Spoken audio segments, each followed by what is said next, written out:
For over 130 years, our culture of innovation has shaped the lives of millions.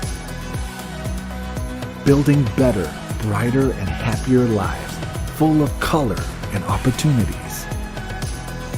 It all stems from breakthrough research meticulously developed by leading scientists and chemists at our world-leading facilities.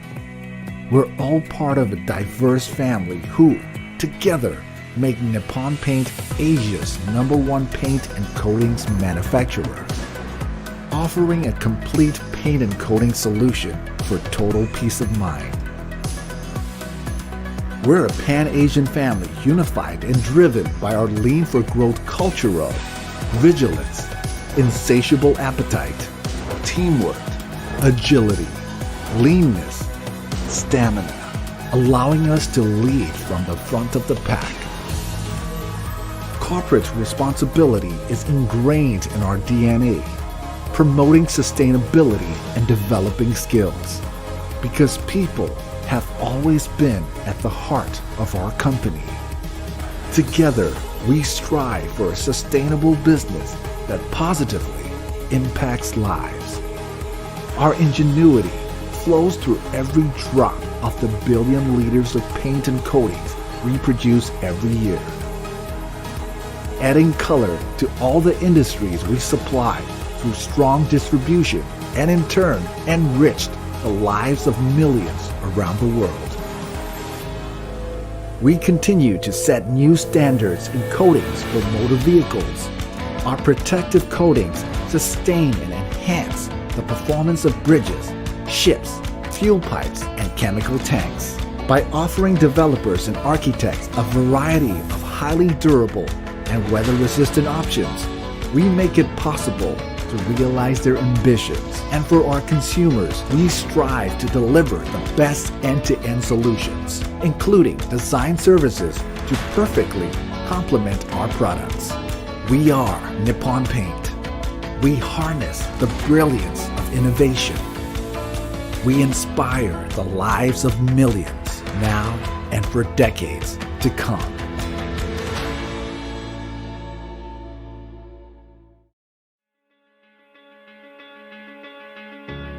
The world is truly extraordinary, filled with amazing wonders of nature and breathtaking sceneries in which every human being is unique in their own special way.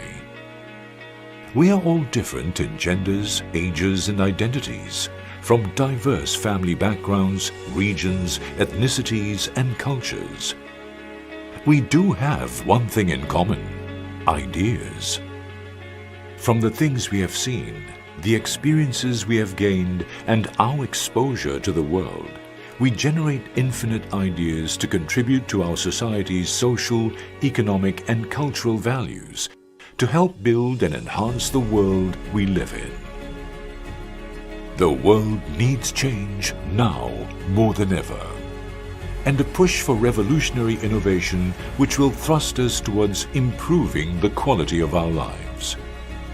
AYDA is determined to positively build a community of enthusiastic, outstanding, and compassionate spatial designers. We believe we can provide more to the world through our efforts. Founded in 2008, AYDA aims to help nurture the talents of tomorrow, together with leading architects and interior designers of our generation. Over the years, AYDA has evolved to become an international community in 16 countries and regions, and expanding rapidly. We have grown beyond just being an awards competition, but a holistic growth accelerator and community for design enthusiasts, both students and practicing professionals. By working closely with our network of passionate mentors and judges, the AYDA journey offers hands-on and out-of-classroom experience for our student participants. This is vital in helping young designers reach maturity upon graduating and entering the world of spatial design with a socially conscious heart in their pocket. Through the valuable sharing and guidance from our outstanding mentors and lecturers, our participants will acquire relevant technical skills, explore being creative with designs, and be able to better understand market needs. Many of our beloved alumni are on an ongoing journey to better impact the future by interpreting the pinnacle of good designs. Since 2018, AYDA has been awarding our international winners an opportunity to attend the 6-week Design Discovery Program by Harvard University's Graduate School of Design, with all expenses paid. Unfortunately, in 2020, COVID-19 swooped in and struck us, but AYDA has never stopped being resilient against the sudden surge of negativity. We believe in preserving hardship and embracing innovation until the day we can harvest the fruit of our success.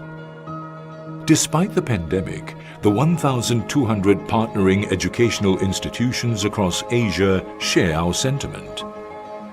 The number of entries did not dwindle, and participating students' morale alongside their mentors has never been stronger.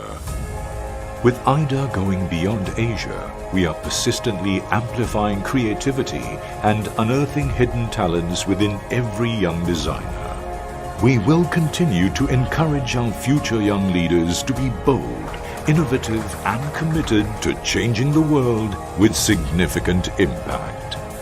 Be part of the AYDA family and join us in cultivating passionate design communities.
For over 130 years, our culture of innovation has shaped the lives of millions.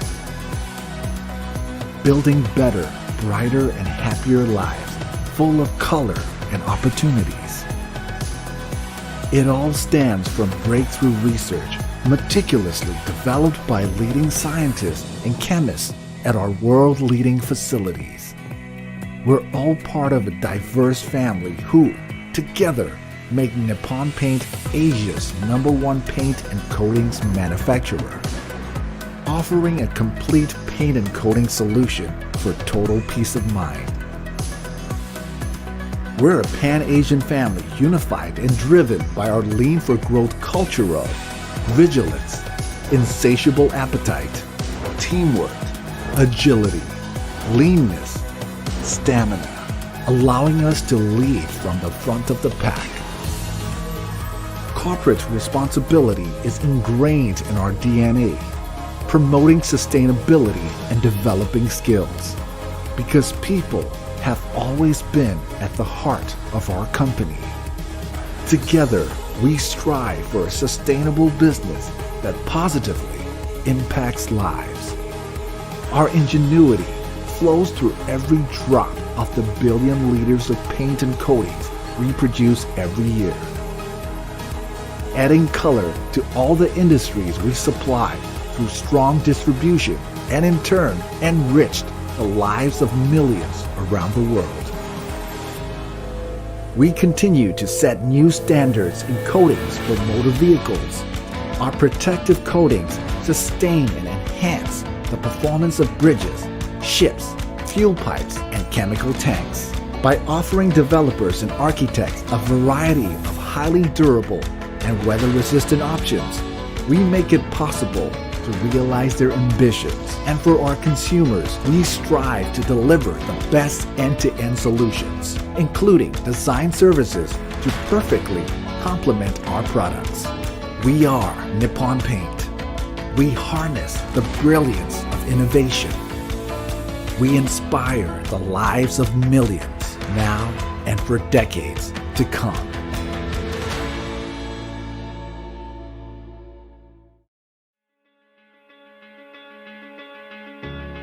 The world is truly extraordinary, filled with amazing wonders of nature and breathtaking sceneries in which every human being is unique in their own special way.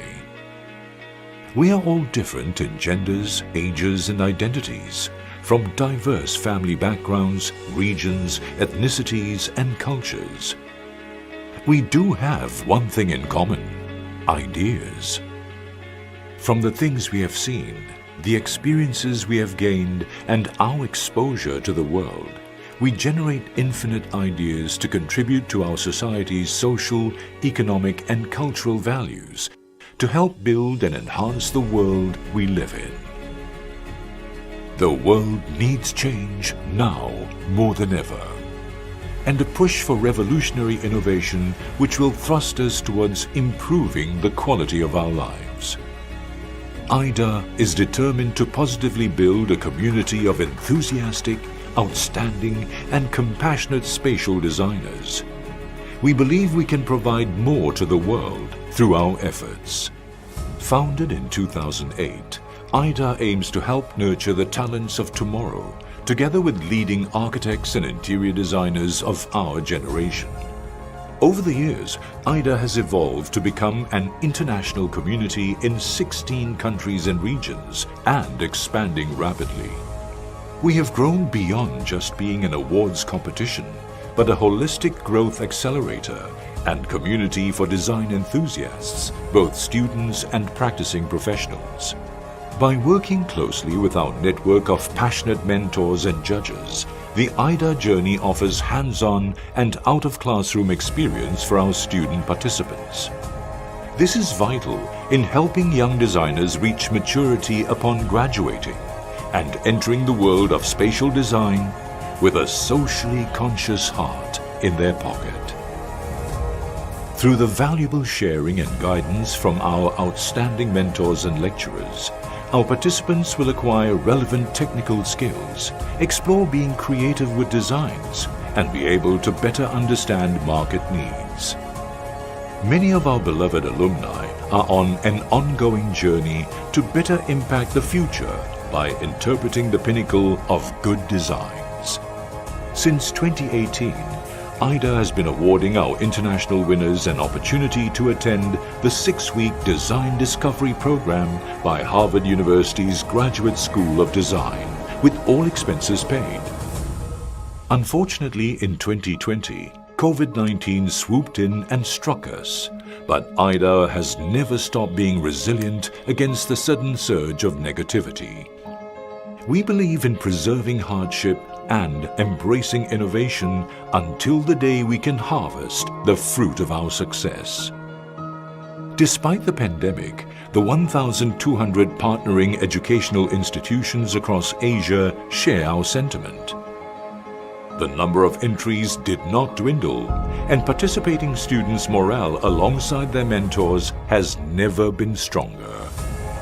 With AYDA going beyond Asia, we are persistently amplifying creativity and unearthing hidden talents within every young designer. We will continue to encourage our future young leaders to be bold, innovative, and committed to changing the world with significant impact.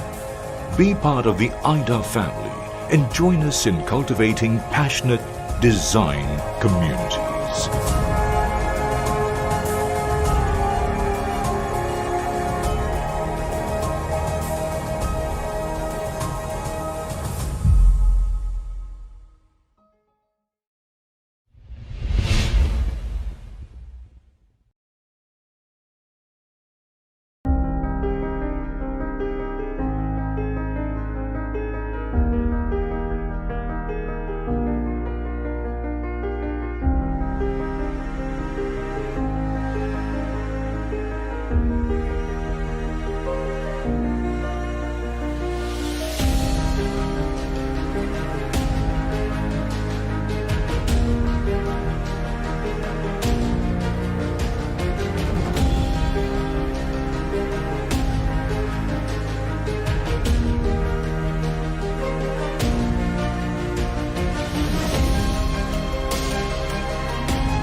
very good afternoon and evening, ladies and gentlemen, and welcome to the AYDA International Exchange webinar. I am Brandon, your moderator of the day, and on behalf of Nippon Paint and the AYDA Awards, I would like to welcome everyone joining us this afternoon, evening, depending on where you are physically and your time zone. We have three amazing speakers joining us today. We have Wenhui from Spark Architects. We have Nixon and Caleb both from Epic Communities. Let's welcome all our speakers. I can't wait to dive into today's session. Today, we're going to talk about empathy through design, the practical application of empathy through design in conjunction with the launch of our AYDA theme 2021 about amplifying empathy through design. So we will talk about, depending on the speaker's mood, but we will try to cover all three spectrums of design with people in mind, whether it's culturally relevant, whether it's the people's needs, or whether it's for the environment and the ecosystem. So a lot of times, especially for our AYDA participants to be and our alumni who are just starting out in your career, I think a lot of us want to do good, want to make a good, want to deliver some sort of impact. But it is also at the same time, like, how do we prepare ourselves, whether with the right mentality and with the right ability to persuade people or to execute the design. So this is where we have a three speaker formation where we have different experiences from different parts of the world coming together. So Spark Architects is based in Singapore, but they have a regional coverage of the things that they do. Whereas Nixon and Caleb started off as Epic Homes, where they build homes for indigenous people, but now they are venturing into a lot more than just building homes. So we are more than happy to hear from all three our speakers about their journey. So let's start off with our first part. So Wenhui, can we start? Okay, this is the question to three of you, maybe ladies first. We'll go with, how do you get involved in architectural spatial design, and in which point in your design career that hits you that you want to develop your own style and you want to make change, you want to do something more than just work? Yeah, Wenhui, if you can. Thank you, Brendan. Hi, everyone. As you know, I studied architecture in the National University of Singapore. And then when I was a very young designer, one day I drove past Clarke Quay. That must be maybe 2004, 2005. And I thought, oh my gosh, an alien has landed in Singapore. It's completely different at that point to everything else you can find in the city. And I thought, wow, this is really different. I really wanted to work with these people. So I joined Spark. And then at that point, I was working on these large commercial master plans, big residential projects, shopping malls, master plan that is like huge and whatever. And one day, maybe 10 years ago, we were approached by TMB Bank in Thailand. They asked if we would like to design a school for slum children. So we thought, wow, great. This is so different to everything else we were doing. And I was personally very involved in that project. And that was the very first time we had a chance to work in a collaborative manner with everyone involved. So the landlord, the client, the TMB Bank, the teachers in the school, the children in the community, their parents, and ourselves. We actually had workshops where we got the kids to draw, imagine what they would like their future school to be. And it was a really, really fun process. And that was the very first time we thought, wow, this is a nice break from all the commercial work we were doing. We're going to do more of this. So is that pro bono work or a research project? So that was the very first start, I guess, for this journey. Yeah, so when you started 10 years ago with your first collaborative experience compared to now, that what I heard is a lot of people will come to you for different types of projects, not just commercial projects. How has that impact your personal design language or your personal design style? If you a retrospective, if you look back. Well, design style, I don't think is something that you can define. Because if you say, I have a design style, then you are actually offering a product. Like, for example, if you go to an Apple shop, an iPhone will look like that, right? So people will come to you expecting to get an iPhone if you're an Apple shop. But design is not this way.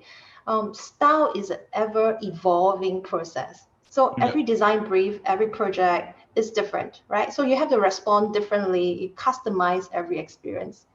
Yeah, For thank you. instance. Thanks for sharing that. Why did I bring that up is because I find a lot of younger designers obsessed with trying to find their own style. It's like, oh, I have to be in such a way, be in such a way. But if you guys hear Wenhui, and which we hear from Caleb and Nixon later on, it is a response to the brief. It is a response to what people need before you even start the design process. So thank you, Wenhui. I'll come back to you in a bit. Next, I'll land it on Nixon. How did you end up in Epic? And then how did you guys start doing epic things at Epic? And I know building homes for indigenous people, it's not exactly a profit-making thing. So how did you guys survive the past 10 over years? Yeah, do share. Thank you, Brandon. My journey begins, so I'm not an architect. I was trained as a civil engineer. So I began my professional career in civil engineering, working on skyscrapers and, huge projects. But soon I realized that actually everyone in the different trades of a project starts to only focus on what they do, but there's very little of collaboration, very little of making things more efficient and optimized to one another. So from that on, I realized that actually it being sustainable and we're not actually maximizing what we have in order to deliver a good project. And also another reflection that I had was that there's always a missing piece, right? Where you're missing the angle of why you're actually doing those projects for, and also who are the people that will actually use it eventually.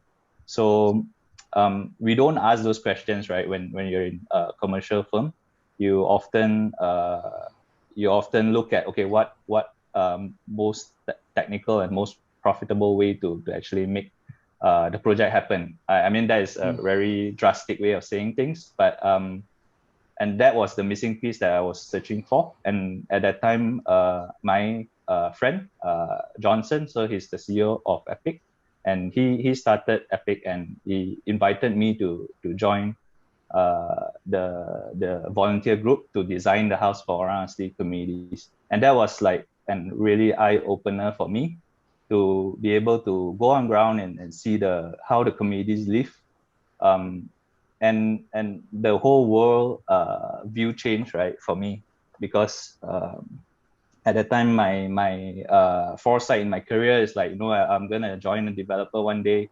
but then just seeing how these communities live, and even though it's very basic to them, they are very contented as well. So it's something that I realized that, okay, whatever we're striving for as a young professional may not be that fulfilling path that we thought to be.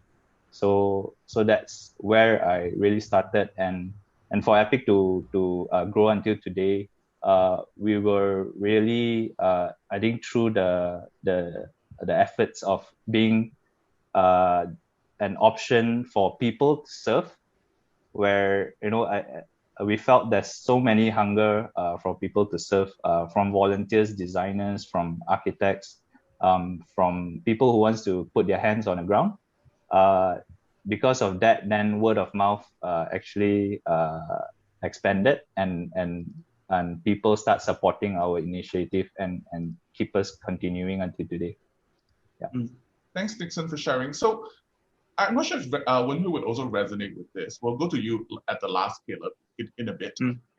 Were you guys looking to Nixon and Wenhui? Were you guys looking for a sense of satisfaction or that sense of fulfillment through design, and that's how you ended up enjoying collaborative experience like this a lot more? Wenhui, does that apply to you, or it just happened that you passed by and then it came to you, or were you also in a way looking for that sort of?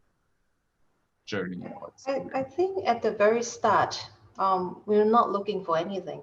But through this process, you do realize that there are some issues that are meaningful to you. There are certain things that you do that will actually make the design process meaningful. And you can actually see how it impacts the end user, like the children in the Yeah, community. And it really makes you feel very happy. It's just yeah. simple pleasure. Mm.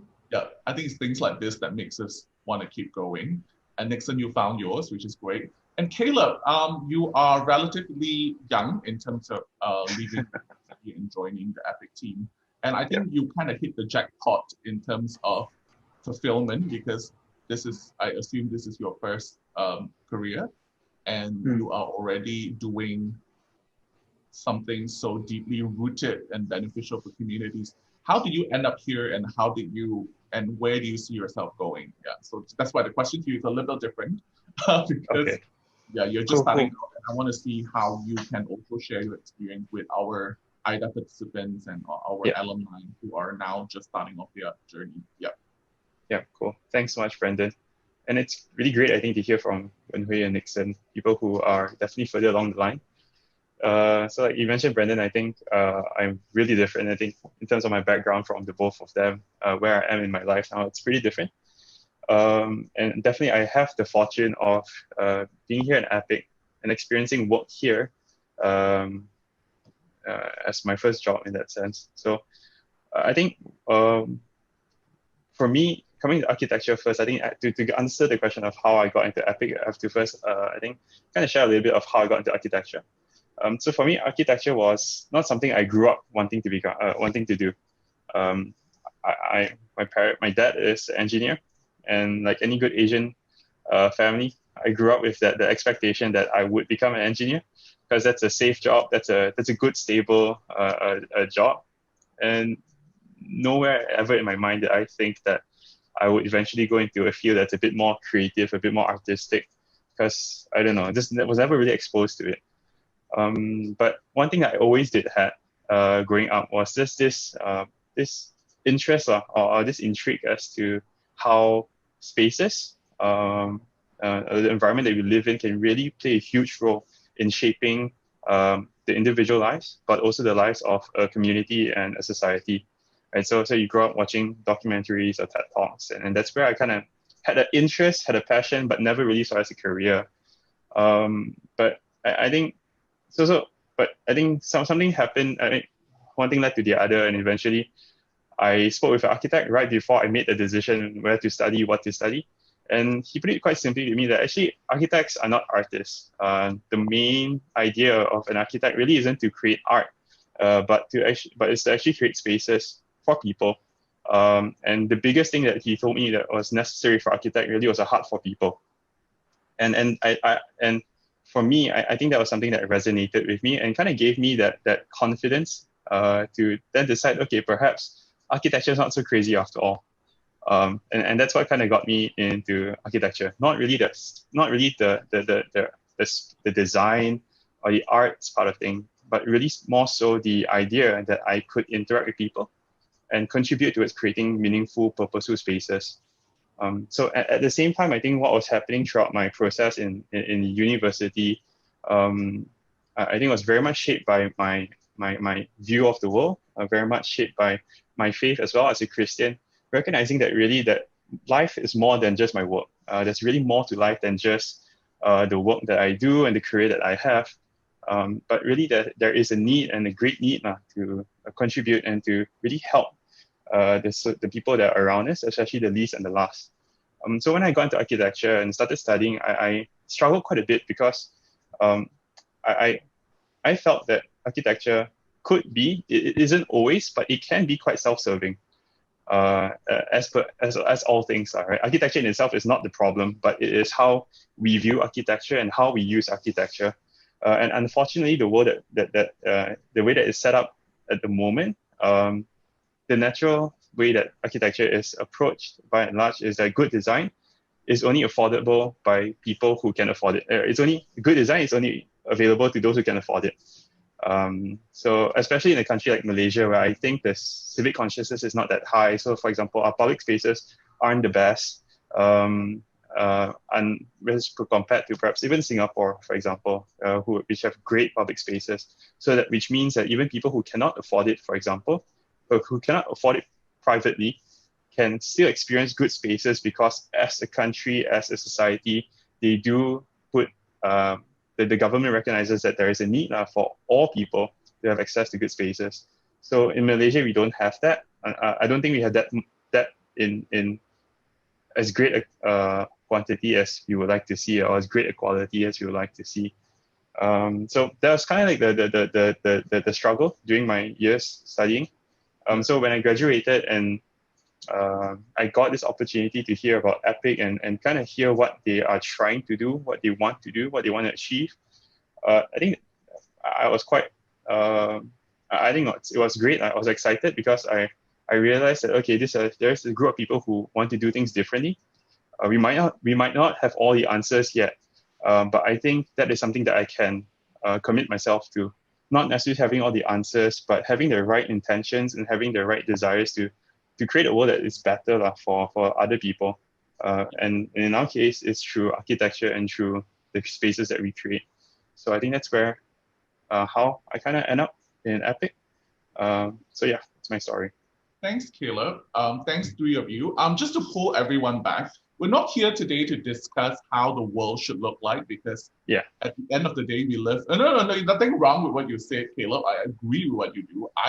I started off in nonprofit. I mean, that's how my career path has been. But everyone here who is going to be a practicing architect or designer, you are, again, part of that ecosystem where you exist to help a firm or your firm make money so that the world goes on. So that is something that we have to keep in mind. It's just on top of that, how do we negotiate, or how do we draw boundaries, or how do we create opportunities so that we can bring great, good designs to even more people? Yeah, so that would be great. So before we wrap up this section, I also have a quick question: is to the three of you, what is empathy to you, and then how wrong has other people seen empathy, especially in that design context, or empathy or any unpopular opinion that you would like to share about how you see empathy, or how a good design that's empathic should look like. Yeah, Wen-Hui, maybe you can take the lead. Okay, so talking about empathy, 2 days ago, I was watching on Netflix a program about fungus. It's an amazing show, by the way. I learned that all the trees in the forest, they are connected underground, and they share nutrients. They transfer nutrients from one to another through a mycelium network. Amazing program. So essentially, right, on Earth, all things organic are connected.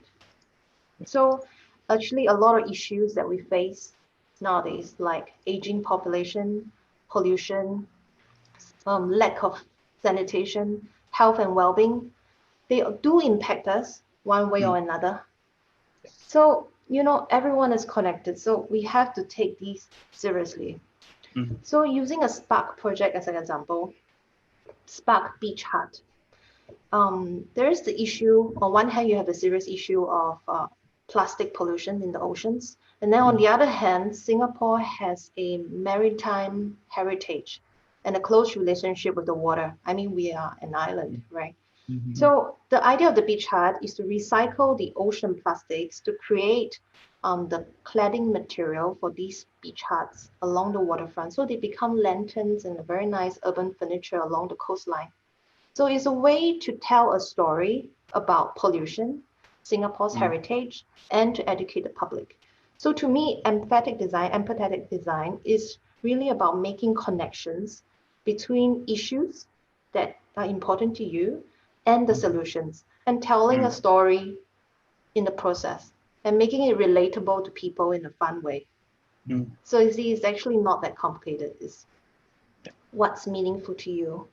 I think that what's meaningful to you is a very strong part of empathy, because everyone feels differently towards different, and people resonate differently. And I think people who are obsessed looking for a style, I think what you're truly looking for is what can you resonate with as a personal approach or as a personal mission.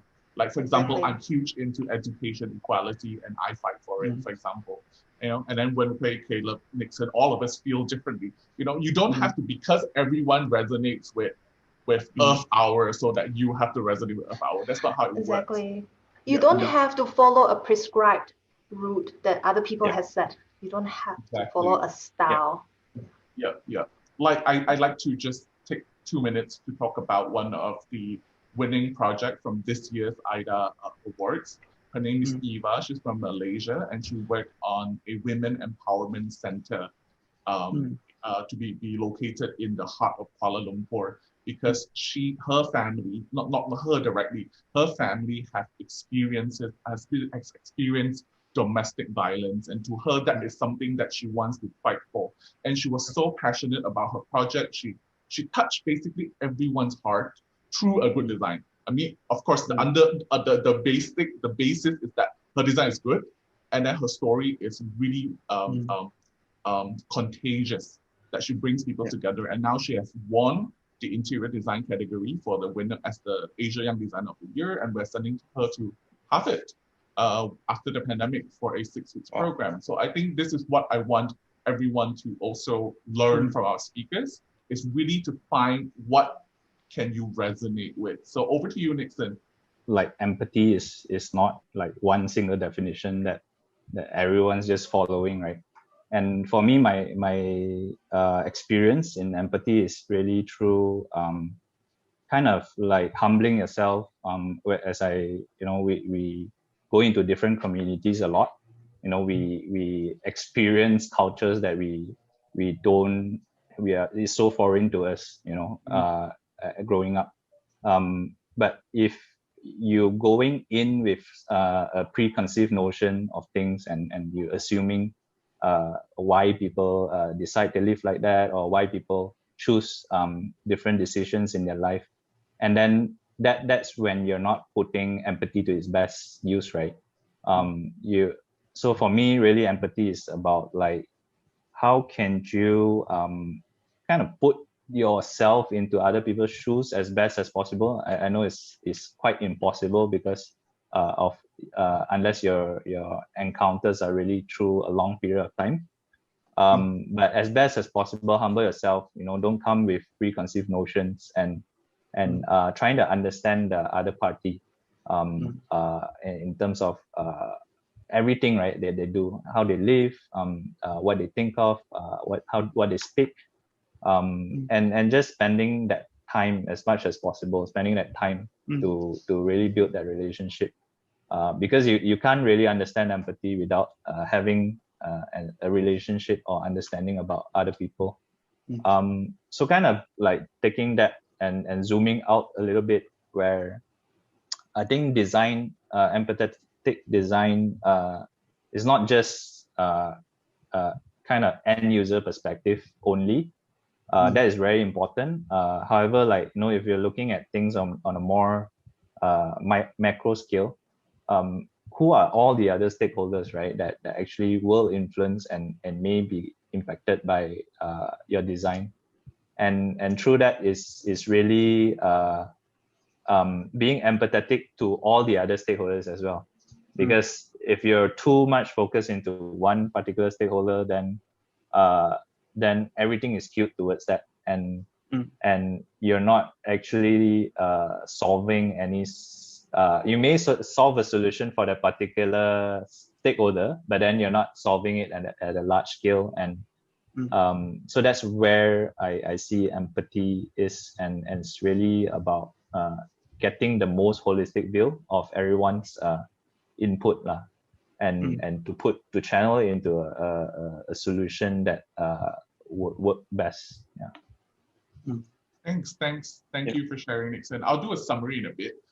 Caleb, what do you think, from your fresh point of view?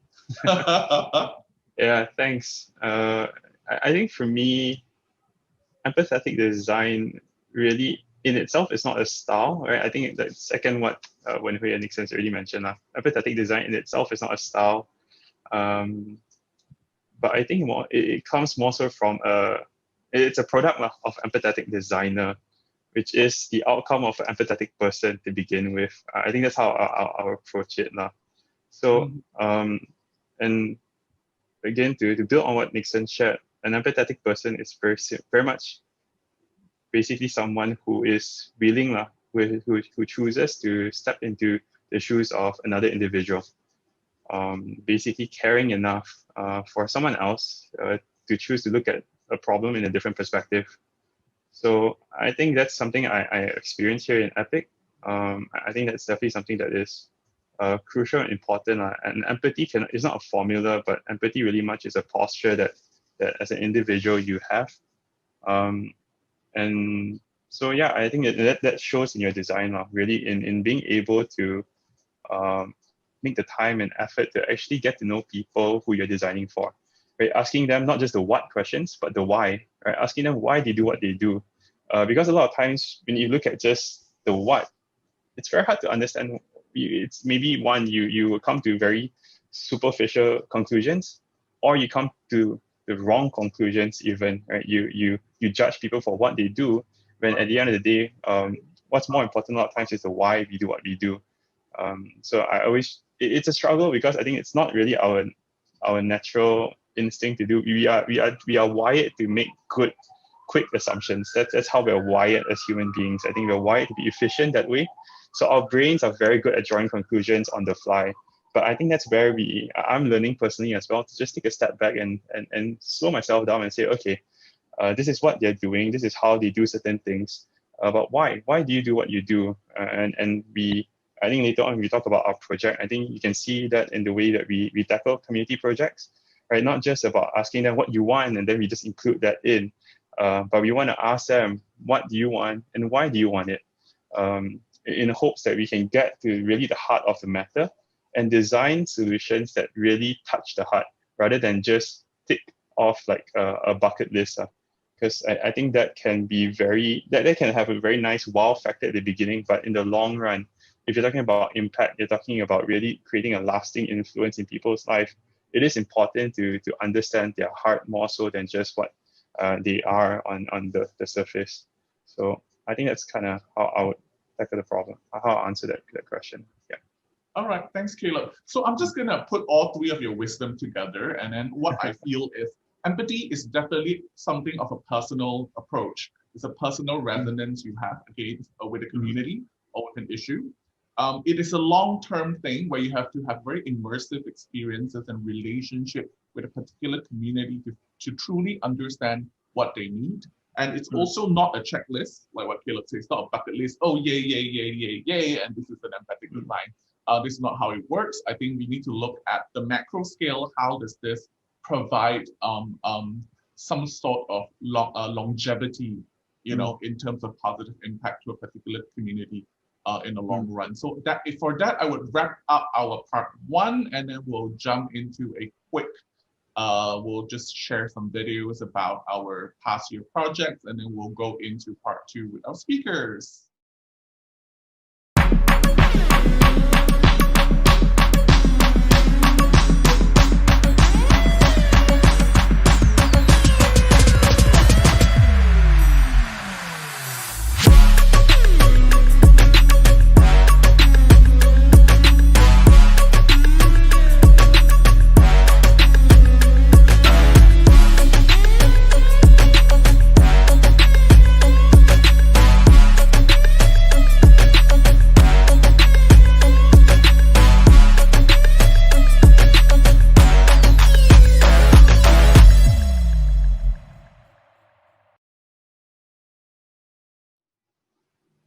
Welcome back, everyone, to the AYDA International Exchange webinar, where we talked about empathy and how do we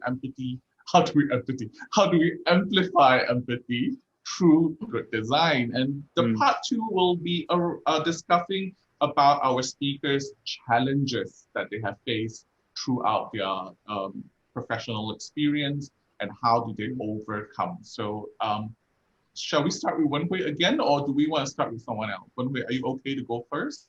Sure, happy to go first. Okay. So, yeah, how would you best describe an empathic design, and what criteria do you have in mind? And then, yeah, let's start with that. Yeah, let's go. Wenhui, please. Like we discussed earlier, every project is different, right? So the level of empathy that you apply is always different. So, we do a couple of different types of projects. There is the commercial projects with a lot of stakeholders, similar to what Nixon was talking about. And then there are the pro bono projects, which is like FIFA, which is the School for Slum Children. And then there are the third type of projects, which is research projects. So research projects and pro bono projects is really up to us. Generally, the client leave it up to us for pro bono projects. So we have a bigger say in the design, and then don't have to worry about, fulfilling, making money or anything like that. But for real world commercial project, I'll give an example. Grid in Singapore is a commercial upgrading project. It's a project to convert an existing shopping mall to a youth-centered community hub. So it's almost like an extension of a campus. So you see, there are a couple of things that you have to keep in mind. Number one is the client's objective to make money, right? And then secondly is the end user is young people, youth, students like yourselves, young people like yourselves. Yeah. You want it to be a fun, enjoyable space where you can socialize and hang out with your friends, right? And thirdly is us. I mean, from our perspective, the design has to sort of match all these different stakeholders' criteria to create value. So of course, there are struggles along the way. You have struggles for every project, every situation, right? But the key thing is to find places where you can do something interesting for the students, but you sell it to the client in a way that will create value for them. I mean, so you have to speak in their language. You have to present it in a particular way. Like for instance, we did a social washroom. We're trying a new idea, a social washroom. I don't know if you guys know Ally McBeal, where you have unisex toilet, but it's not to the extent. We have a wash area where the boys and girls, they share a wash area. So it's like a big hot pot. It's done like a big hot pot. So everyone share the area. So it's like a place where they socialize. So it's already like breaking away from the typical way a shopping mall is being designed. And then it sort of appeals to young people. And then in the bathrooms, every toilet cubicle is like a selfie booth. So that's where the interior design can come in to sort of relate to the end user, sort of make it fun for them. So it becomes like a destination, like, oh, did you know they have a selfie booth in the toilet? Every cubicle is different. I'll show you that later. Yeah. That is so cute. Yeah. Nice. Okay. Yeah. Anything else you'd like to add, Wenhui, before I I pull away? like to be positive about this. So for every project, we do have to try and say in a way that makes sense to the client commercially. Yeah. You have to put it in terms of money and cents, dollars and cents for them. Definitely. And I think one thing is, I think a lot of people, before you venture into doing good, you always think doing good means like you must help, like you must save the world, We're not here to save the world. We're just here to make the world a better place. Yes. Yeah. One step at a time, guys. We're not Superman. Even Superman can't save the whole world, guys. So it really is about all of us doing our part. For example, I think that transforming it into a selfie booth is an absolutely amazing, trending, definitely will go on for many years kind of idea that will make people feel like there's something to look forward to when they go out. Like while I'm running errands, I can take a toilet break. I'm a busy parent, I'm nursing 3 kids, and then now I can take a break. So I think it really is about that, resonating with what people want from space. I think that would be great. That's great. Thank you, Wenhui, for sharing. Yeah. Let's go to Nixon. Hello. Sorry, I got frozen for a bit just now. So I'm back. For me, the question is, how do we amplify, right? Empathy. So I think you mentioned about selection criteria just now. And I mean, the way I see it is, it's not so much of a hard criteria that you can set, right? It's more so like, what kind of principles and parameters that you want to put in place when you approach the design. So like for instance, like if we're designing it you need to know what strategy you're trying to achieve lah. And I think I like the example where, you know, where you can make it fun for people, and that become your strategy, right? Where you're trying to attract more people, and then more people become your advocate for that particular design. And then it's not just about, you know, making things stand out, but you have a particular strategy to achieve through your design. And for Epic, when we built homes, when we designed the homes, we set certain criteria we want to achieve in terms of, like, you know, making sure that whatever it is, the process takes account of the local context. You know, we won't come in to produce something that is foreign, and then that was the strategy, right? Like in another context, in another area, you can choose a strategy to make things stand out and to make things being something to attract people. So for our case, is because that we wanted an approach that seemed to be more friendly to the locals and accessible to the locals, right? If we're doing something, I think orang asli indigenous community themselves already are more of a passive culture. They are quite chill in the sense that, you know, you go to their front door and they don't shoo you away. They actually invite you in, and because of that culture, we you know, we need to understand that, okay, you know, we come with a foreign culture that may actually frighten the local context. So having to understand that, we wanted a more integrative approach, you know, respecting the culture of the locals, and then that becomes our parameters, right? And for us, we design in a way that it doesn't mean whatever we design is the end of the road and that is fixed, right? You know, don't go and, you know, add this thing to it, you know, then you will disrupt our design and stuff like that. But we really want to encourage people to actually take ownership and actually do their own extension to it, upgrades, changes to it, as long as it's safe lah. So there is this instance where we actually designed a home for a family, but the family, soon after we've completed it, they expanded it into you know, probably double its size, and some of us, we were caught in the dilemma that, you know, are we actually encouraging the family to be I guess, like trying to reach too far, like making whatever we did for them like something proud for them to actually kind of shout about in the village, or are we actually empowering that family to take ownership? So you can choose either way of seeing things, right? And if we see things as that, no, we're actually creating a monster here, and you know, like if we're too careful about doing things, we'll never get going, and that's kind of our mindset at the point in time.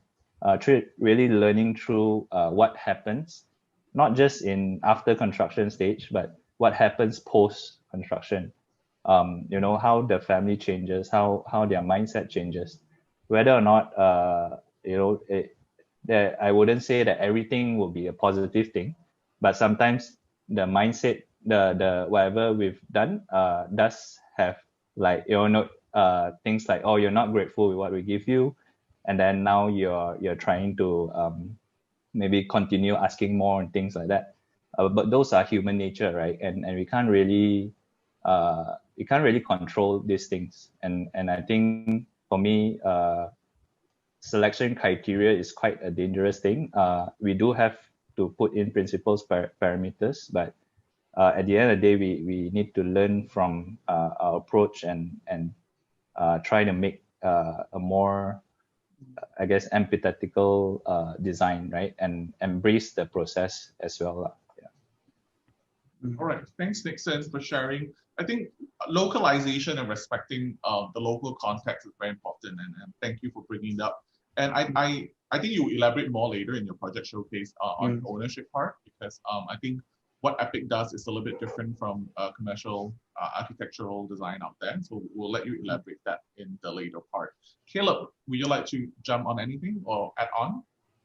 Yeah, I think I would definitely build on to what we mentioned just now. I think from my short experience, from my very much infancy experience. Yeah, I think one thing I've learned definitely is that at the end of the day, most people, I would say, if not all, are not actually adverse to empathy. I mean, so like the biggest of the CEOs to around athletes, no one will actually come up to you and say like, I don't want to be empathized with. Everyone wants to be empathized with. But I think, especially in the corporate world, I think what we just need to understand is for them, well, they're not adverse to empathy, but really the main concern at the end of the day boils down to the QCT. I think that's how we would like to understand it, the quality, the cost, and the time. So they won't tell you, no, don't empathize, but more so they want to understand how can we empathize within the context of the deliverables, right? They want to make sure that they still are able to produce the good stuff in that sense. So, and I think understanding that is one step towards empathizing, because one thing I had to learn was that I shouldn't mix up empathy with sympathy, right? Empathy is the ability to understand the feelings or the experiences of another person. Sympathy is taking pity on someone's misfortune. So I think for me, that's what I had to learn in the sense that, because if we actually mix it up, right, then what we would think is that empathy, quote unquote, if you put it under the bracket of sympathy, then we think it's only for the people who are less fortunate than us. But if we see it as what it is, which is the ability to understand someone else, then that is applicable to in all contexts. Right? It's not just for the orang aslis, but it's relevant and context. It's relevant and necessary even in corporate projects, even in larger scale projects, even to individual residential houses, for example, if that's what you're going to be working on. Empathy really is simply that ability and that desire to then want to understand where they're coming from, so that you can come up with the best solution that works for them, right? So I think at the end of the day, empathy is really a superpower for designers, I would say. So it really isn't just a good feel-good factor. It really isn't just for humanitarian work, but empathy really is a very good source of inspiration and innovation for any designer. So yeah, I think that's just something that perhaps I could add to what they have shared. Thanks, Caleb. Wenhui, yes. Yeah, Bernard, I was just thinking that, empathy, if you look at the exact definition, like what Caleb says, for another person, right? But as I said earlier, everyone and everything is connected. Yeah. So we do have to, I think the essential thing is you need to care about something. Yep. If you care about the environment, it will impact another human being or another animal. Yep. It just goes beyond. So the scale is just, it's up to you. You're not limited to. Yeah, I think what Wenhui brought up earlier on that was very apt, very on point is you have to speak the other person's language. Because when you speak, not like English or Malay or Chinese, what I'm saying is the language that they use, whether it's commercial or whether it's humanitarian or whether it's just a person or it's a local context. Because at the end of the day, the beginning of what empathy is that you first acknowledge the other person is also a human being like you. Yeah. You acknowledge that person deserves as much as you do, and that's where you start. Right? It's not sympathy, definitely not sympathy. Oh, I feel bad for you, here, take a cookie. That's not how it works, guys. It's really about acknowledging, understanding, and resonating with what the other party needs, right? So if I can take just another minute for three of you to work on, can you guys give me actual examples or past examples that are not PNC? How did you sell? Because Wenhui mentioned this, okay, this is what the community needs, but this is not what the corporate sees. So how do I sell to the corporate that this is a good idea? You know, do you guys have any experience that you'd like to share?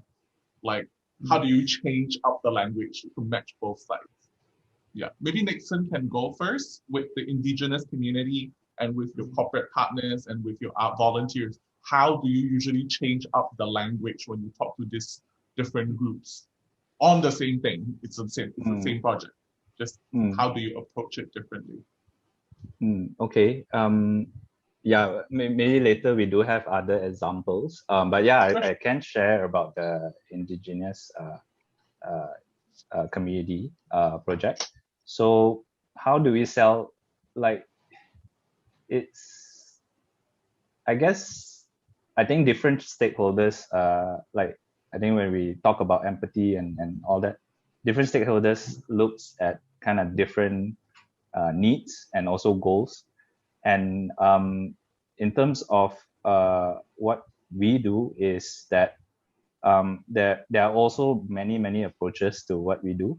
I think there are more, I guess, on the ground, building capacity on the ground up, where it's very focused on doing things organically, slowly, and making things happen.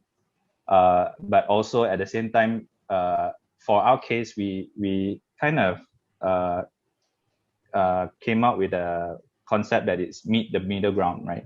Because we're not funding this ourselves. We don't have like a private bank that can continue this movement. But we need to actually convince corporates, donors to actually come on board, and different people have different needs, like I said, and it is to how do we create a program that serves the need of the different stakeholders. So what we do is actually creating an experience where, you know, you're not just there to help, right?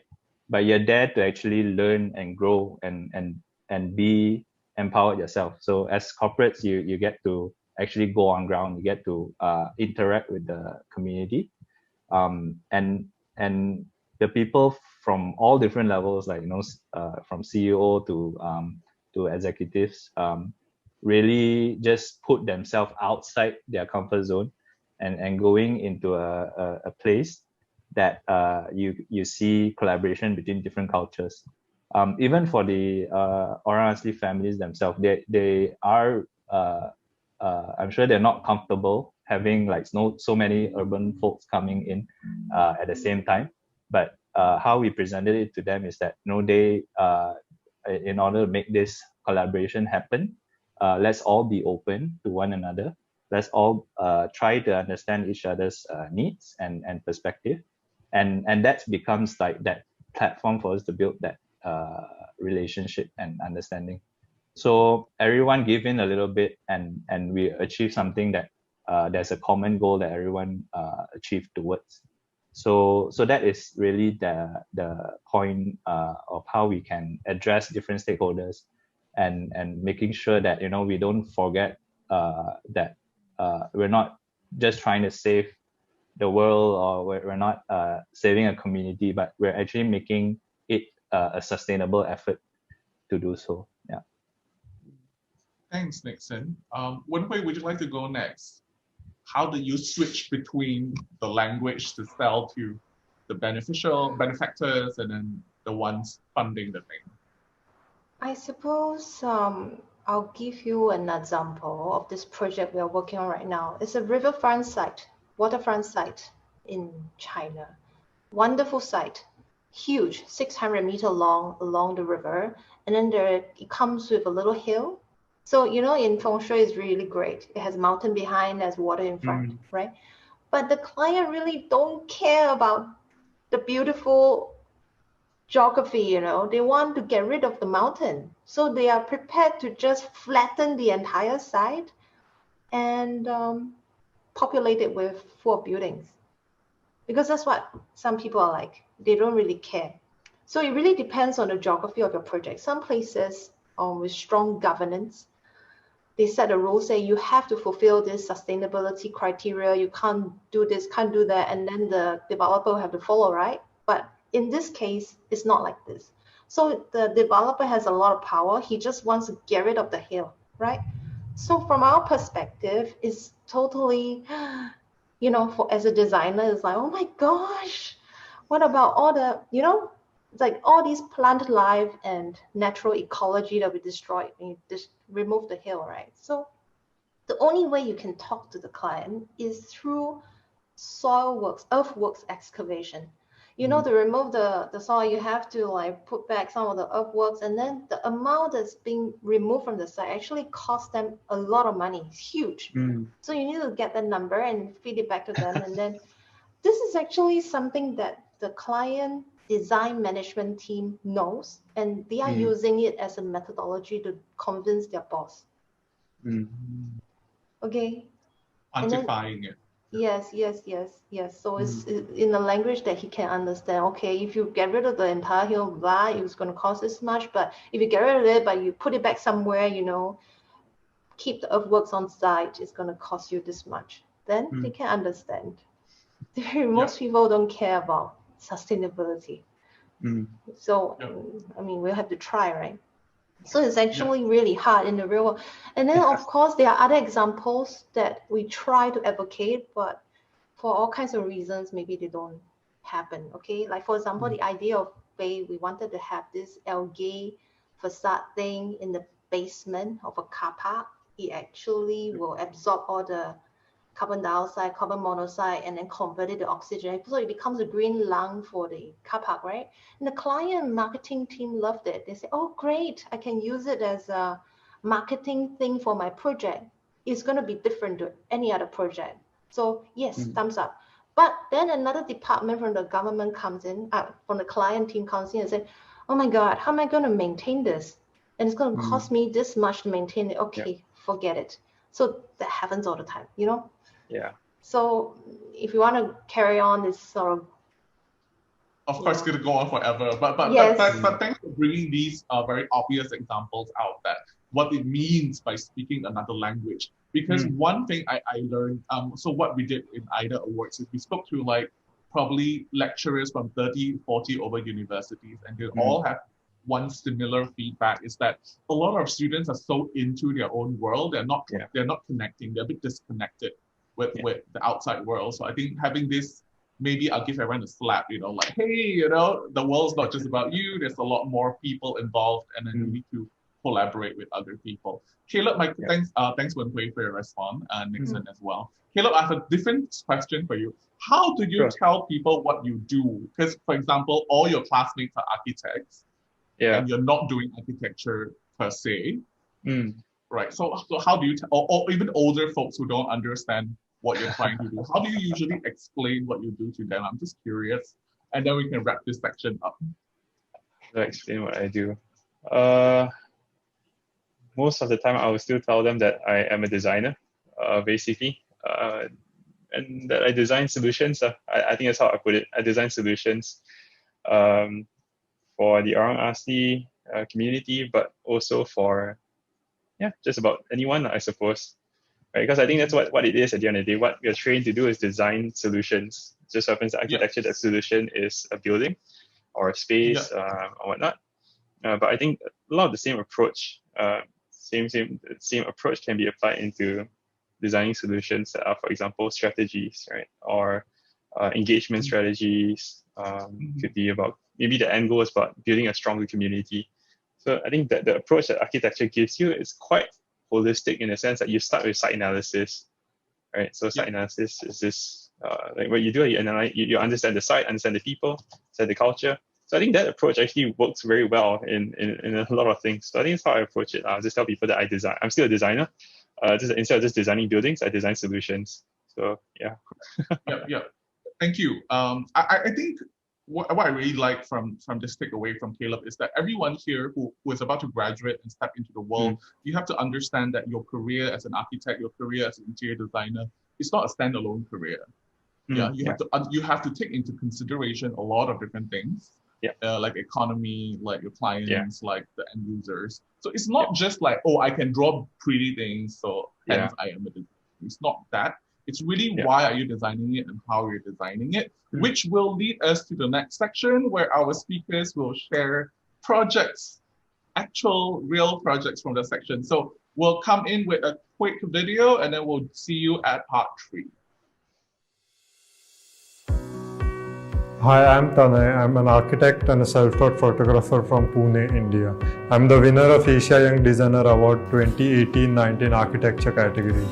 I got to know about this competition through my seniors in college. I eventually applied for the competition. While going to Chennai, I was kind of excited as well, but nervous because, this was my first time in front of such huge audience. When we reached Chennai, on the first day we had the mentoring session by Ethos, where they explained about how do you present at nationals, how do you put forth your project, put forth your story in front of the jury members who are there. The moment when they announced the gold winner and when they called out the name, that was the astonishing moment. I was super proud that I won, and now I'll be representing India at the Pan Asia level in Singapore. The first day was the mentorship session arranged by Nippon Paint. All the students, all the finalists from 15 different Asian countries were together. The kind of energy, the kind of excitement of being together was at its peak. Subconsciously, you have that in mind that you are presenting in front of very eminent architects who have inspired you through their work, and you are now presenting in your work in front of them. So it's an honor as well, and a kind of big bag on your back. We were learning from each other, and big platform for a student who is recently graduated. So after the presentations, Nippon team took all the contestants and the jury members to a kind of short Singapore tour, and we did the boat ride around the river, and they explained about the architecture in Singapore and what stuff is coming, the technology, the architecture, the landscape. And in this journey, I made a lot of friends. My roommate was from China, and all the other friends from Thailand, Vietnam. So it was a kind of quick form family with us, all the young budding students, everyone so talented was just coming together and having fun. So before the award ceremony, we had the presentations by eminent architects from Japan, from Singapore, of how the urban designing came and changed the Singapore completely, as now we look at as the successful model of urban planning. And all the lectures were very inspiring, but somewhere down the mind everyone was waiting for that moment of the award, the announcement of the award. And finally that moment came, and I won the title award for the architecture category. It was the first time India won this award in the 11 years of AYDA. Now to announce the winner of the Asia Young Designer Award for the architecture category, I would like to invite Mr. Wee back on stage. And the winner, Mr. Tani Narendra Botara from India.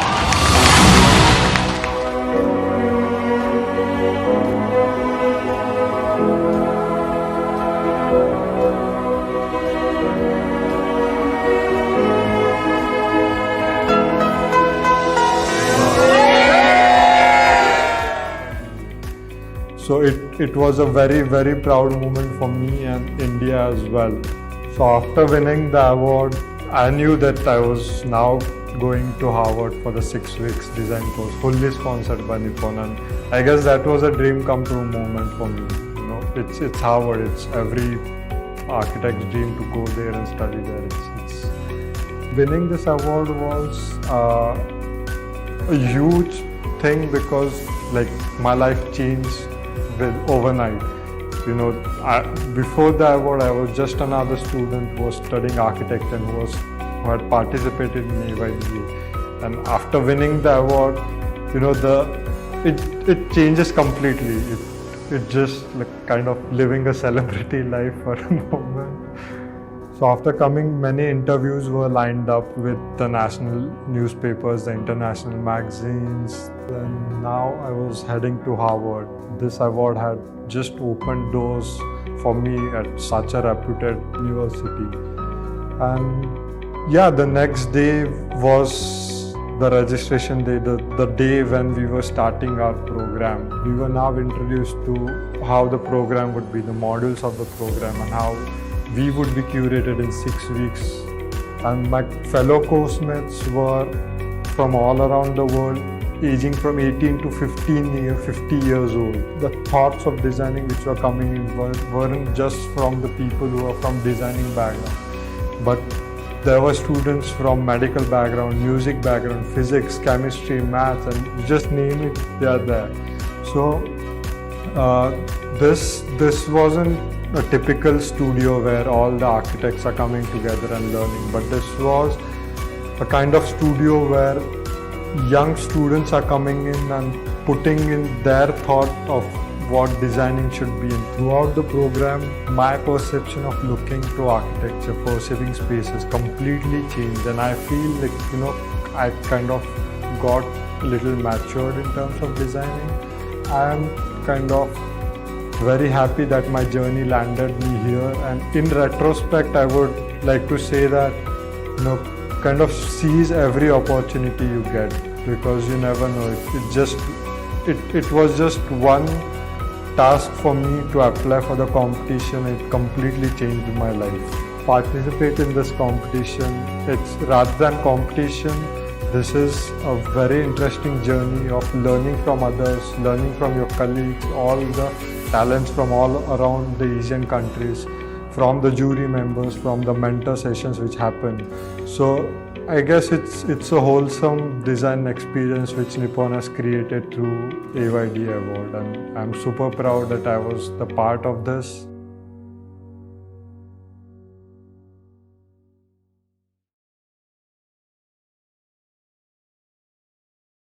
Welcome back, everyone, to part 3. If you have any questions for our speakers, Wenhui, Caleb, and Nixon, do bring it up at the comment box. Or if you're on YouTube Live, you can start commenting. I'll be compiling and will harass our speakers after this. So this is the segment where speakers will share their projects and then walk us through what are the thought processes and what are the design elements that are involved in your work, so that we get to have a better understanding of how things work once you leave university. So over to you, Caleb and Nixon.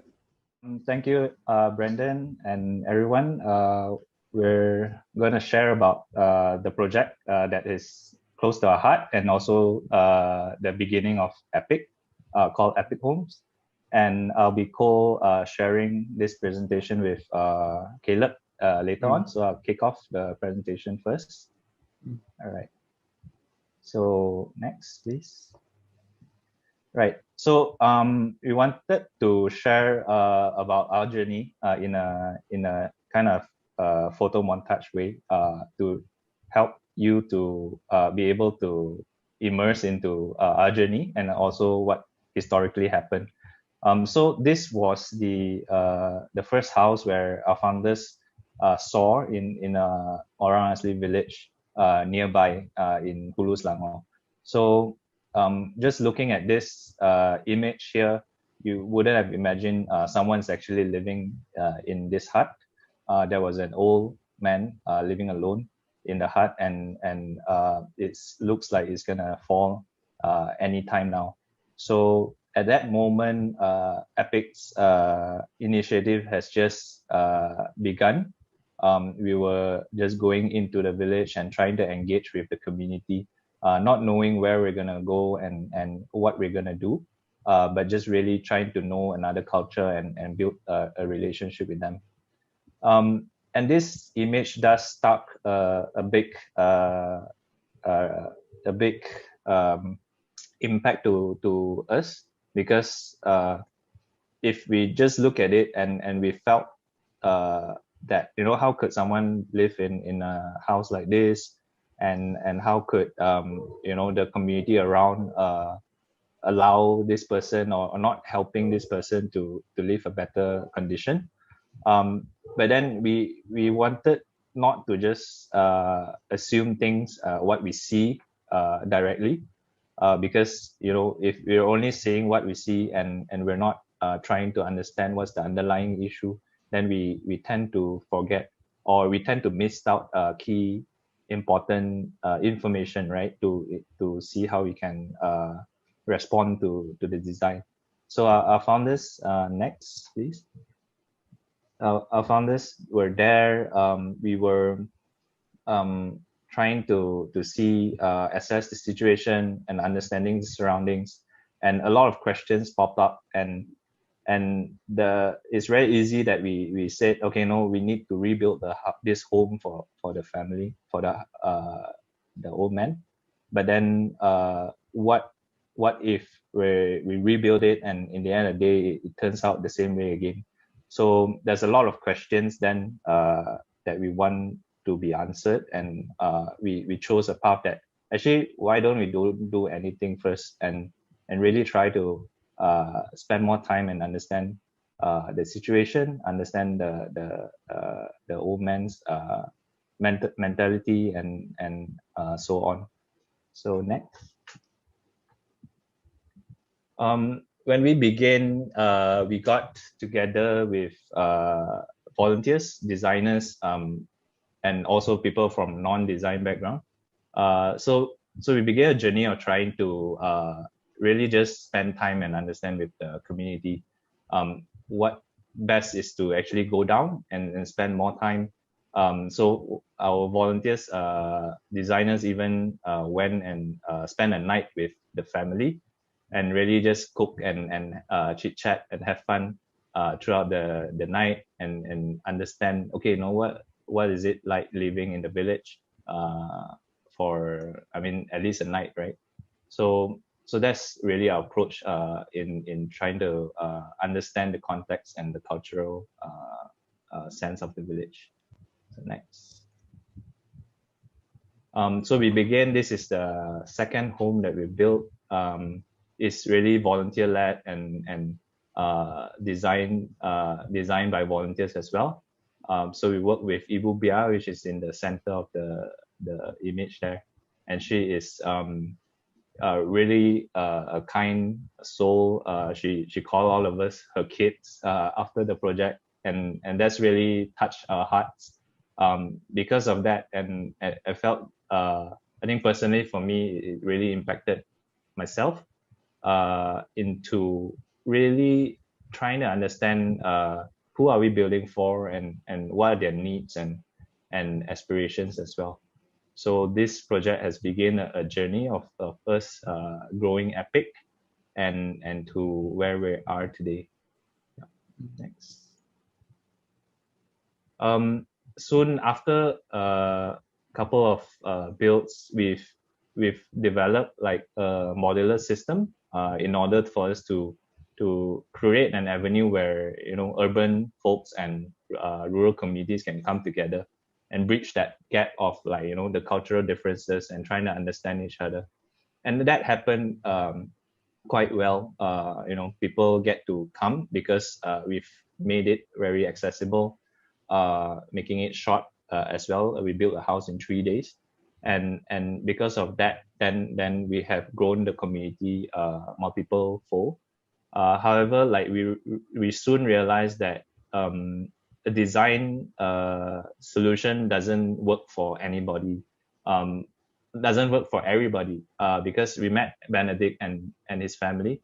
He has a son called Genesis, and he has this underlying issue of cerebral palsy. When we met them, they were living in a small house, and they were shortlisted to receive an Epic home.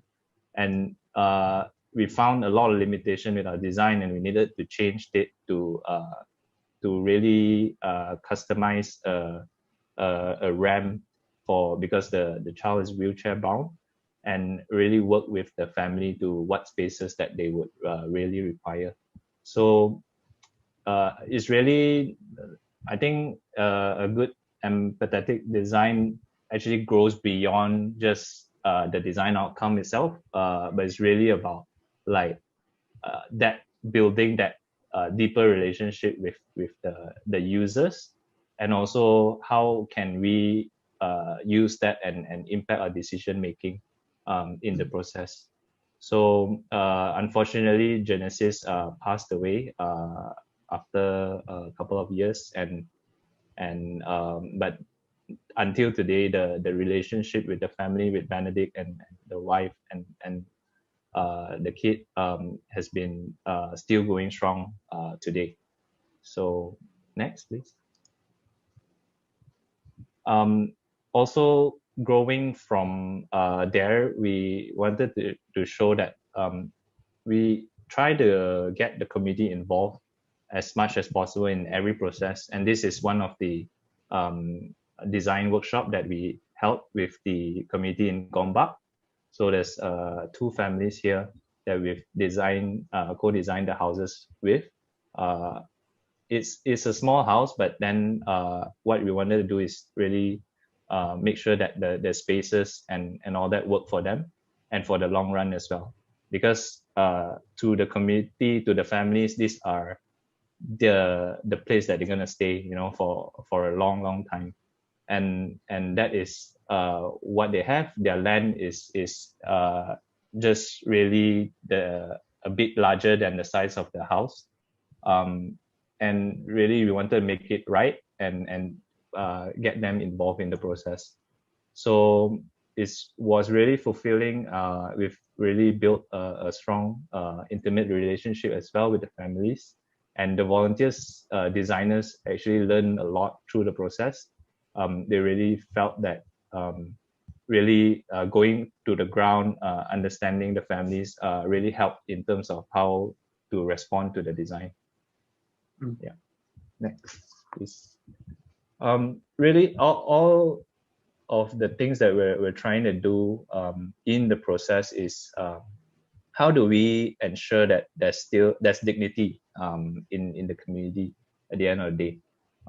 This is a picture of Amsa, and he's building his own house together with some villagers, and the outcome of it is beyond, you know, the material things and beyond the building itself, right? And it brings a lot of joy, hope, and also helping the community feel that they are dignified as well. We can't imagine, like, you know, putting ourselves in their shoes. If someone were to provide us with something so substantial like a home, are we willing to accept it? I think that's a question that we have to answer ourselves. Like, you know, are we humble enough to accept such a big gift, but still feel the sense of dignity at the end of the day? Next, please. So after a lot of projects, homes that we built together with the community all over Malaysia, we've compiled like a process for us to follow. It's kind of like a SOP where, you know, we make sure that every time we try to incorporate participation with the community, and also making this process fun, at the same time making it relevant to our stakeholders and the funders as well to see. Because a lot of times processes like this and initiatives like this can be quite foreign to many people. So these are the ways that we make it easy for different individuals and stakeholders to understand and to be part of the entire movement. Hence, we developed these processes where try to highlight all the key areas of building a home. Next. So where does this bring us today? And we understand that whatever we're doing is still a work in progress. We haven't found, like, you know, the best solution or the best design yet. But at the end of the day, we felt a strong need that the local community should be empowered, right, to continue to build homes for themselves, for their community. This is how we can actually address the earlier house that was tilted when our founders saw it. That Pak Chee Hong ended up in that case. But what if the community themselves are empowered to actually help one another? Just really looking beyond their own needs, right? Even though life is challenging for them or for most of us, but how can we extend that into building a resilience within the community? So we are starting to explore bamboo as a resource where it's quite abundant in the village, where they can actually turn this into building materials to build their homes that are sustainable. So we're working with experts as well to see how can we transfer some of this knowledge in bamboo. You see cases like the Green School in Bali and all these outstanding bamboo structures. We're trying to build this collaborative network where people can actually help advise and consult the community so that they can carry on this movement of creating more sustainable home for the community. So I'll hand it over to Caleb. Caleb, you feel free to add more about this. Sure. And yeah. Thanks so much, Nixon, for going through that. I think, and I think this is where Epic Homes came from, where Epic started. So what I would like to quickly share is then perhaps to understand how then we have brought that same approach towards the urban context and towards a place that perhaps most of us call a bit more closer to home for most of us here. So what you see in this picture actually is a case that we had where I think we were engaged by the local council to activate a piece of underutilized park in Subang Jaya. So somewhere in Kuala Lumpur. The idea here was that there was this park that was located near some low-cost flats, and it was very much empty, I think, because it was really not designed with the community in mind. It was basically a plaza in a place where you had kids, as you can see, multi-generation community, but really it wasn't space for the community. So what we decided to do really was to take that same approach and ask ourselves, okay, can we carry forward that Epic Homes mentality, right? The idea of engaging the community to help us build good spaces. And this is what you can see, designing together with them, with the kids, getting them to kind of sketch and dream with us, like what is a good park to you and why is that the case? And you can see what comes out from it. You have different results, right? Not everyone has sketches, not everyone can draw, but so you do get really nice photos, nice sketches of people who are able to really showcase what they want. But at the same time, you can get interesting insights into the mind of a kid and a child as to what they would like to see in a space. And I think what was good was that having done that, this gave them a sense of ownership. It gave them a voice, a sense that my thoughts, my experiences matter, and that is important, especially for the younger generation. After coming out with designs, I think that the next step that we did was likewise bringing that Epic Homes mentality in to build together, right? Not just to get some expert or someone outside from the community to come and just build and kind of like wall off the site, construct the space, and then just give the finished product to the community. But we wanted to engage them into the process. We wanted to engage different stakeholders. So we got the local council in, we got Epic volunteers in, we got the local community in to build the space together. And what we came up with ultimately wasn't the final product, but it was a prototype, a makeshift park that was meant to test out our ideas and test out what to kind of show the community, this is what you said you want, but is it really what you wanted?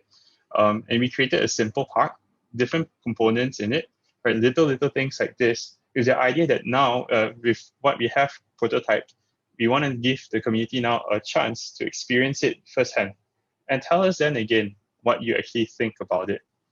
So I think this project was something we wanted to highlight because it helped us understand how empathy was important. And in this case, empathy was beneficial to multiple stakeholders. So for the community, it resulted in them being able not just to voice their concerns and their wants, but also to then validate their voices, like to validate their opinions. At the same time, I think for the local council, this actually can be a pretty cost-effective solution because instead of pumping in at the get-go, pumping in a lump sum at the get-go to build something that has not been tested, the council is able to set aside a smaller portion of a budget just to prototype something first. And by doing this, we can really, again, build relationship between even the council and the community, because the community feels heard. They feel like they're being heard, and the council is able to also then get good, valid suggestions from the community. So I think this project not just showcases empathy, but it highlights how it can be relevant and practical in so-called what we already say the real world, right? Where money is in play, where politics is in play. Empathy is not easy, but it's very much beneficial and something worth pursuing, I would say, in our design. So with that, I think we'll leave it as that. Thank you. Thank you, Caleb. Thank you, Nixon, for your sharing. Without further ado, I'd like to get Wenhui to share your projects and then showcase your journey as well. Over to you, Wenhui. Hello, everyone, again. Just a quick introduction about Spark. So we are not a big team, international team. Our founder came from London to Singapore 20 years ago to design Clarke Quay. So now we have offices in Shanghai as well as Singapore. So our projects, as you can see, we have a presence all over the world. So this is the sort of work we usually do: large scale, mixed use, transport-oriented projects, hotels, residential, interiors as well. So interior, landscaping, architecture, we do all sorts. So some of our key projects include Clarke Quay in Singapore, you know, those big canopies and the riverfront F&B, Shanghai International Cruise Terminal on the right by the river, and then closer to home, RTS in Penang, the tallest twin towers in Penang, and then recently Arte Moncara in Kuala Lumpur, and this is Arte Plus, also in KL, so residential projects. We also did Star Hill Gallery, this little crystalline structure. So you can see our work, you can sort of get a feel of the sort of projects Spark usually works on. So FIFA is one of the first collaborative community projects I personally got involved in and got me interested in pro bono projects that have a stronger link to the local community. So it's actually 2 shop houses in Prachawutis in Bangkok. It's just about an hour's drive. That the client TMB Bank wanted to convert into a school for slum children. So it's 2 shop houses converted into one. So collaboration comes not just from the client, us, and children from a community, but also the landlord. The landlord actually supplied the shop house 10 years free of rental. So that's fantastic, you know. And then we have volunteers from the community who come in and teach the kids as well. All sort of life skills like art, painting, singing, clothes making, etc. So we did quite a lot of workshops with the kids, trying to find out what are their aspirations, what they would like the future school to be like. And then you get these interesting snippets of ideas from the kids, like they want their school to be really colorful, full of joy, and then they want to have this ladder on the facade because it signifies progress for them, moving up in life. They wanted the name FIFA, the name of the school, to be obvious. You know, children have the best imagination. I mean, adults will never draw things like that, right? So of course you take these ideas, sort of put it together into a sort of a way to be realized. So you can see here some of the ideas realized. On the left, a screen on the facade, a simple gesture, and then this later got converted into a graphic. We printed a T-shirt for all our clients and the teacher and the volunteers. That's our client on the right, very nice guy. These are actual photographs of FIFA completed. So the idea is pretty simple. After you have this shell of 2 shop houses, whatever is new is inserted like an object, like an art object, into the old existing shell. So we wanted the whatever that is new to be in a colorful expression. So in this case, it's yellow. So this L-shaped cheese-like object at the back is actually the new toilets. So it was actually missing quite a few functions. So we wanted to make it very strong component in the design. So the yellow is the new staircases and the new toilets, and it connects every level. You can see here that it's also a sort of like a wayfinding when you're in the interior. So whenever you want to go anywhere, go upstairs, go down, so just look for the yellow, follow the yellow brick road. So it connects every level. So every level has a different function, like the library, the art class, etc., etc. And then we see the project being used by the community and the students. So every day there are classes being held here, and the bank, all the bankers, right, they actually volunteer their time, travel, drive 1 hour down to this place and, you know, give back to the community. So it's great. So you see a lot of happy kids there every day practicing. And then this project was heavily published as well. And then when you enter the project, you also see here that the yellow part becomes like an art exhibition gallery that becomes like a sculpture in the room. Okay, so that's FIFA. And Beach Hut, I mentioned earlier, it's a project about upcycling ocean plastic. So if you go to beaches all around the world, you see this. This is quite a common sight, and it is actually a serious issue. You have the Great Pacific Garbage Patch. If you don't know what it is, Google it. It's horrific. It's bigger than Texas. So, you know, collecting these plastics, have you heard of HDPE plastic? It can actually be heat applied, cleaned up, shredded, cleaned up, and then reformed into any shape we want. So our idea is, you know, looking at traditional ways of beach huts and follies that occupy the coastlines, and how it could evolve into our new Spark Beach Hut on the right. So the idea is that these HDPE plastics get reformed into cladding. It's shown as pink in this image. And then they basically clad these rooms that are raised above the ground. So they become like lanterns or little trees. The point is that you go there, maybe you can, with common technology nowadays, you can just swipe a credit card and then a ladder falls down, and then you can just climb up the ladder and then spend the night there. And this will replace some of these camping tents you see by the beach. So this is like another way of camping, or glamping as people call it nowadays. So this beach hut will also have like thin film PV cells that would generate some electricity to power the fence and the cut swipe technology. And then we also did some images of what it may look like at night. This is East Coast Park in Singapore. HDPE2 plastics. So we did some graphics.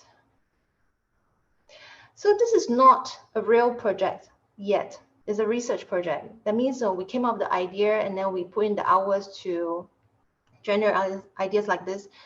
Of course, it'd be great if it can be realized. We're still looking for possibilities on how to realize it, but the point is more to generate conversation. It sort of forces people to, or sort of sparks people's interest on thinking about issues like this. Okay, so Grid is a very real commercial project. On the left side is what it used to look like, and the right side is what we envision it to be. Is to upgrade an existing shopping mall into a youth-focused community hub. So what happened is we actually take all these, you can see on the left, right, it's just actually just an atrium. There's nothing inside. So what we did is we pull some of these area from the very, very deep inside the shopping mall out to the corner, and it becomes a new flagship store for the project. It also forms a new image. So this is what it looks like now. This is built. It's just been finished. Right now we're renovating the interiors. So it will be opened for business in later this year. So these are all new shops where it used to be just circulation space. Okay. Great. And then in the project, you have these new social spaces for people to hang out. And then what used to be dead circulation spaces will become a new food hall. And we also tested this idea of a social washroom. So the male and female toilet on the left is a traditional layout, and on the right, we wanted to combine the wash area for both male and female toilets, and it becomes like a social space for the kids. So this is what it looks like. And this is a selfie booth I was mentioning earlier, that every cubicle has a different design. So it creates interest for this. So it becomes more like an extension of the campus and kids' culture. So this is the actual photograph. So that was a design drawing, and this is the actual photograph of the space. So those three projects are what we discussed earlier. I'd like to show you two more very quickly.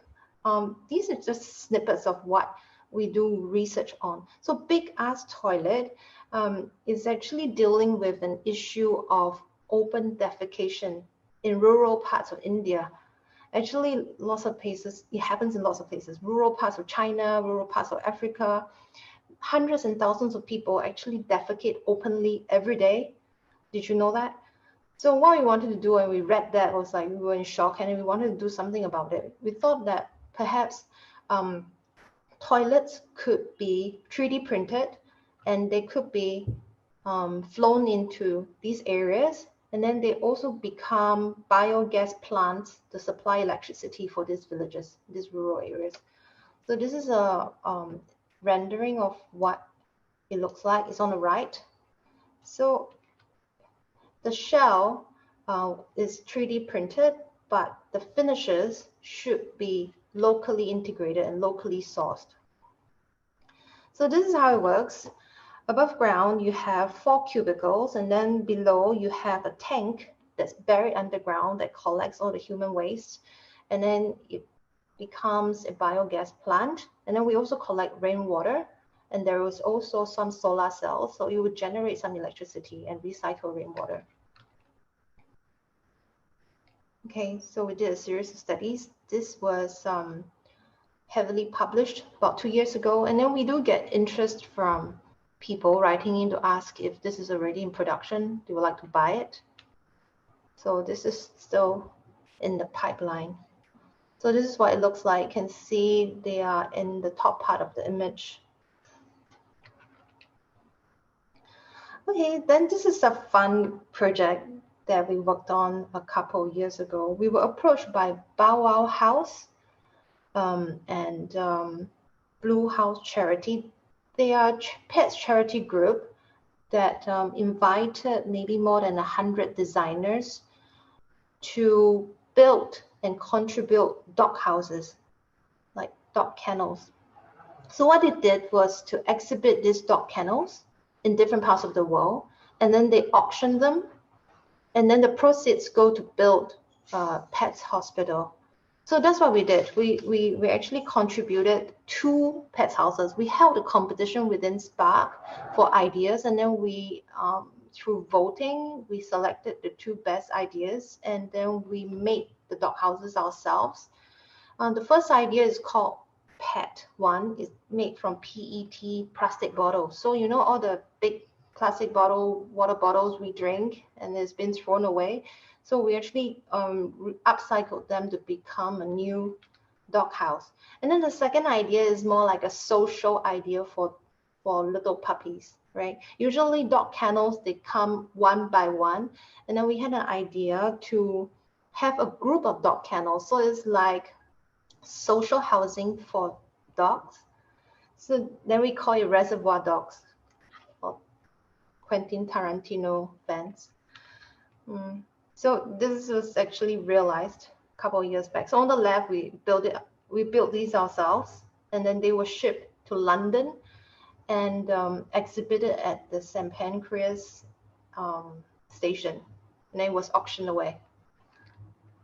Now, so just some progress images of the process. So, everyone was involved in the office on building these dog houses. So you can see this tubes and the bottles were collected. All the parts, the joinery parts, were 3D printed. So our interns and working in the studio. So this is what it looked like when it's completed. That's Buddy, my friend's dog, looking quite happy. Yeah, that's all. Thank you. All right, thank you so much once again, our speakers, for your time, for your effort, and for your generous share of insight. Now, we would like to go into Q&A. I have a few questions that I collected on YouTube, and then also. Let's start with, if we design buildings for the rich, how would the poor benefit from it? Of course, it's a social structure and governance structure, but I think Wenhui has some inputs on it. Wenhui, to you. Hello, I think that is a very good question. I think if you have an idea about how you can improve your community, I think you should draw it and put it out there, share the idea.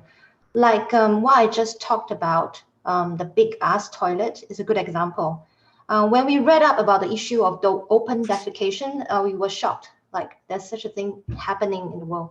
So what we did was, what can we do about it? So obviously, if nobody's doing about it, what you can do is draw the idea, and then we publish the research and publish the idea. And it was actually made known to a lot of people through the media. So people will take notice of it, and they will start thinking about how to solve these. So raise the issue if you care about it.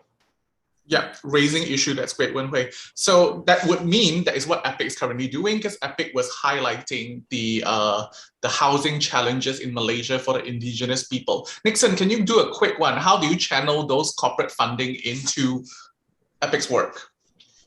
I think firstly is really starting with a compelling narrative where we're here to actually co-partner with the community to be able to provide a sustainable housing solution.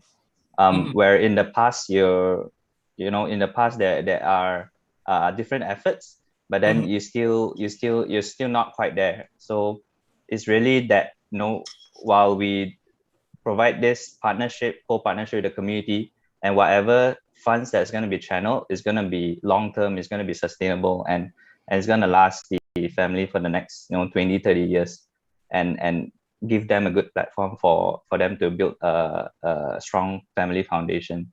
So it's really from there, the corporates see the genuinity of the effort, and then they, being the more having a more privileged state, they're able to collect more funds. Some even come out from their own pocket, from the staff, and then actually pull together it and make it happen.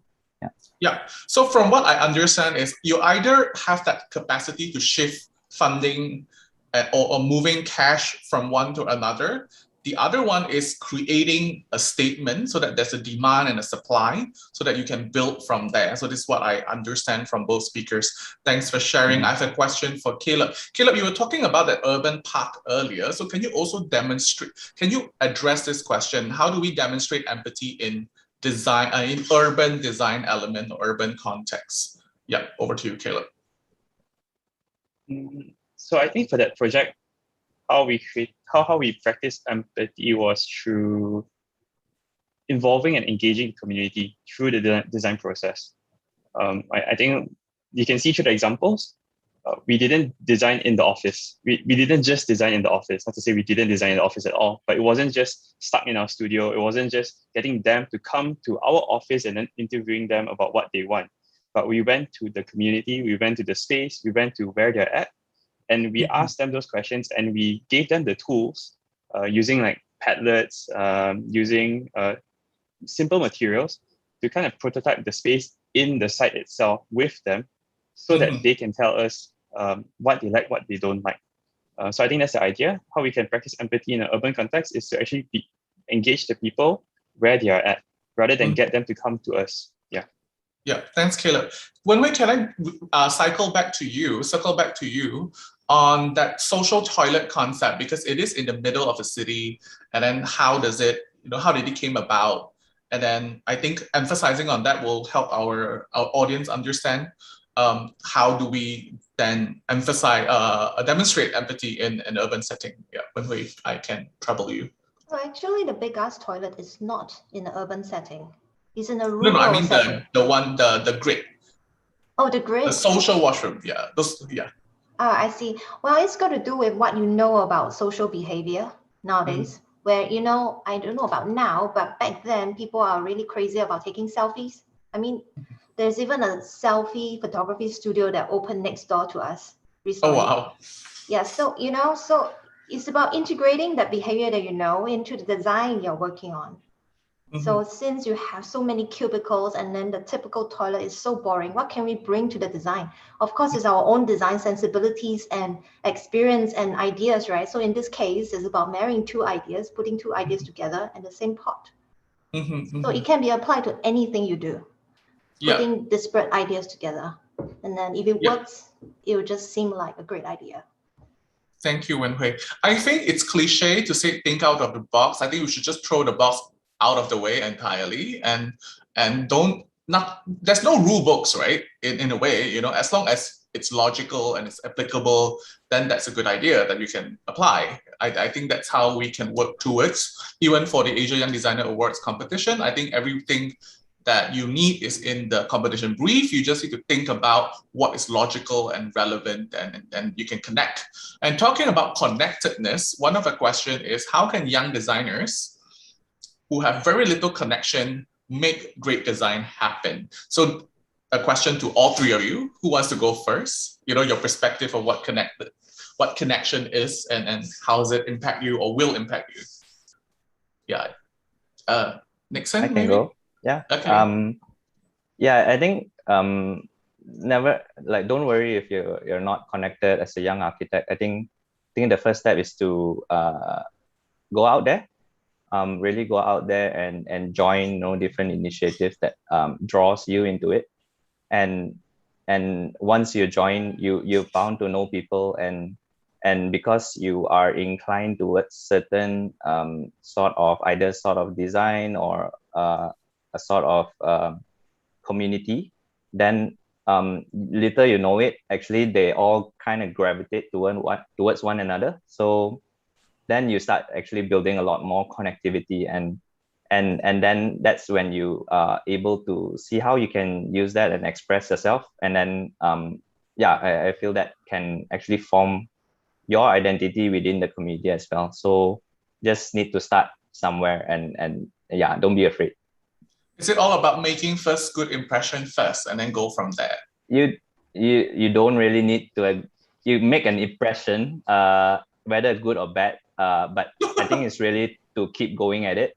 Don't give up. Whether your first time trying, you may feel like, oh no, I really I'm not fitting into this community or what. But don't stop trying. And as long as you keep going, you find more people that are more aligned to you.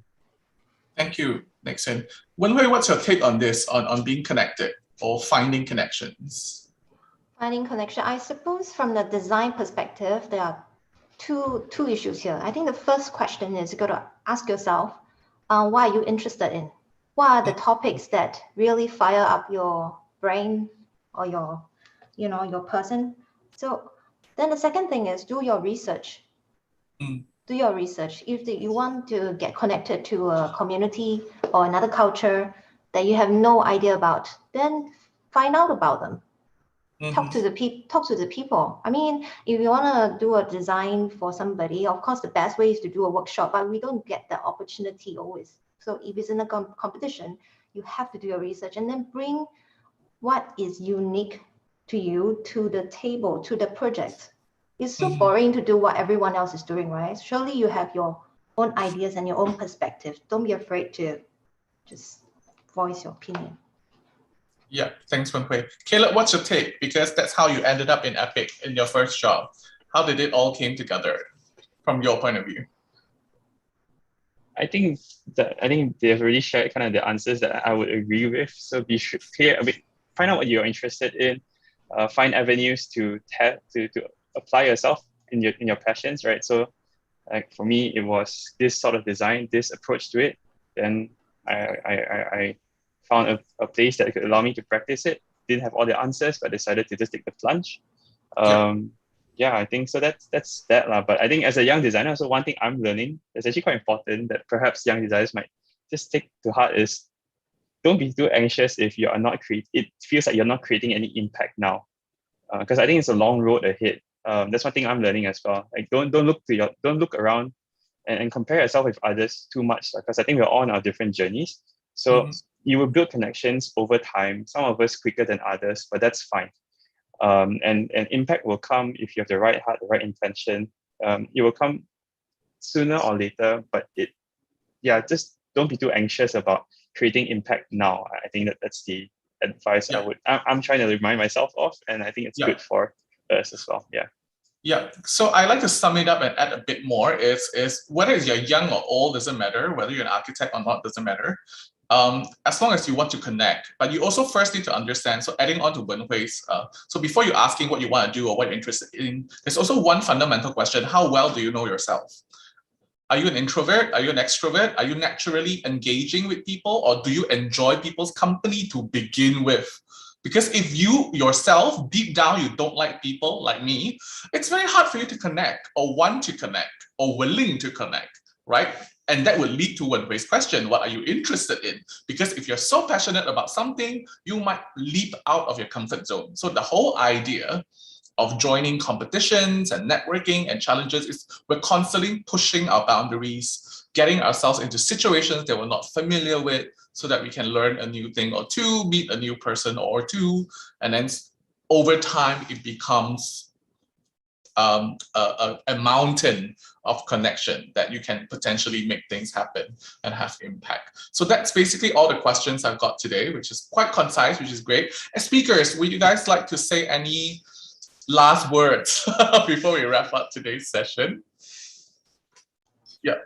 Liking people is not a criteria for doing good design. Of course, I agree.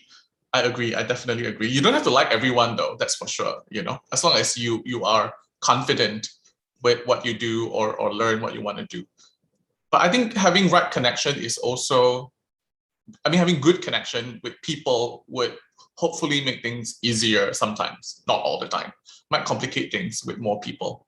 Yeah. Nixon, Caleb, anything to add on before we go?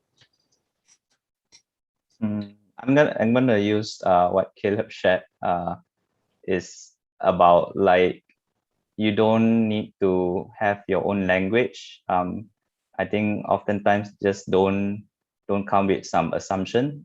Just try to absorb, try to immerse yourself. And then from there on, maybe the answers will just emerge itself. So yeah, that's my final words. All right, Caleb, any finals? I think just for me, I think the last words would be this. As designers, I think we have a very unique skill set. I think we have a unique skill set. You guys and most of you are very talented. That's why you guys are here, I would say. And I think it's just that. I think recognize that you have a unique skill set that can create a unique contribution. They can give a unique contribution to the society that we live in. So do not limit yourself to just what perhaps architects are already doing, but consider what more we can do. So yeah, I think that's for me. Yeah, sorry, interrupt for a bit, guys. There's one last question that just popped up. Jay is asking, is creating an ideal system for a space okay, or we have to stay on track of what has been practiced? So I think it's about whether we want to follow our predecessors or want to create our own path. Wenhui, what do you think? Or like system creation? Do we create our own system within the space? Well, this is quite a vague question, but I think there's no right or wrong way of doing things. If you feel like they have something to improve to the space, you want to build your ideal system, by all means, what's stopping you? Yeah, that's true. I think when you're a student, you have a lot of freedom and space to test ideas and table them for criticism. because it gets increasingly difficult to do so in your professional career. But of course, we should all continue to learn and grow, right? But when you're a student, that's where you have the most freedom. You don't have to worry about anything. Just do it. Yeah, I think being a student, we can be very brave to make mistakes, and we learn from those mistakes. So yeah, I think you should try to create your own system and see if it works, at least hypothetically or in practice. Yeah, so that would be my last question. Again, on behalf of AYDA Awards and Nippon Paint, I'd like to thank all three speakers for your time, for your effort. I would love to engage you guys in the future for other engagement activities. If you're, invite you guys back for other stuff. And for those who are interested in joining the competition, you can check out your national websites, and then there will be more information that you can download. And then we will be having a lot more activities for everyone. So thank you so much, everyone. Thanks again. And stay safe for those who are still experiencing lockdowns in your country because of the COVID pandemic. For those who are not vaccinated, you may want to get protected as soon as you can. And I shall just call it a day. Thank you, everyone, and goodbye. And we'll see you next time. Oh, we also have a Q&A for feedback. So not to forget that, everyone, just make sure you do a survey, let us know which speakers you would like us to invite next time. All right, bye everyone, and stay safe. Bye. The world is truly extraordinary, filled with amazing wonders of nature and breathtaking sceneries in which every human being is unique in their own special way. We are all different in genders, ages, and identities, from diverse family backgrounds, regions, ethnicities, and cultures. We do have one thing in common: ideas. From the things we have seen, the experiences we have gained, and our exposure to the world, we generate infinite ideas to contribute to our society's social, economic, and cultural values, to help build and enhance the world we live in. The world needs change now more than ever, and a push for revolutionary innovation which will thrust us towards improving the quality of our lives.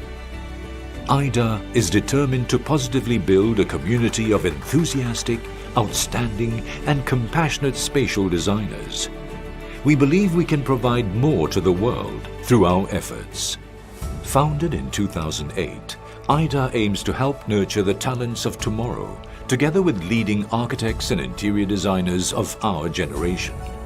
Over the years, AYDA has evolved to become an international community in 16 countries and regions, and expanding rapidly. We have grown beyond just being an awards competition, but a holistic growth accelerator and community for design enthusiasts, both students and practicing professionals. By working closely with our network of passionate mentors and judges, the AYDA journey offers hands-on and out-of-classroom experience for our student participants.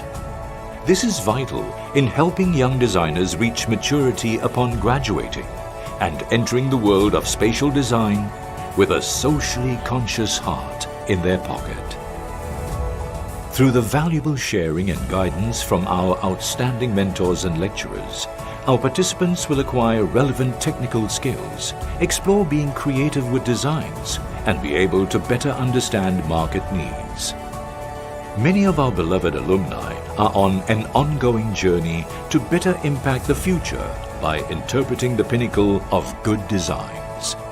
Since 2018, AYDA has been awarding our international winners an opportunity to attend the 6-week Design Discovery Program by Harvard University's Graduate School of Design, with all expenses paid. Unfortunately, in 2020, COVID-19 swooped in and struck us, but AYDA has never stopped being resilient against the sudden surge of negativity. We believe in preserving hardship and embracing innovation until the day we can harvest the fruit of our success. Despite the pandemic, the 1,200 partnering educational institutions across Asia share our sentiment.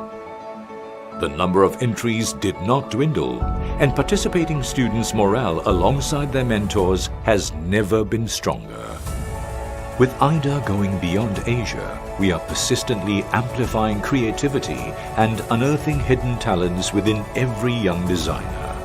We will continue to encourage our future young leaders to be bold, innovative and committed to changing the world with significant impact. Be part of the AYDA family and join us in cultivating passionate design communities.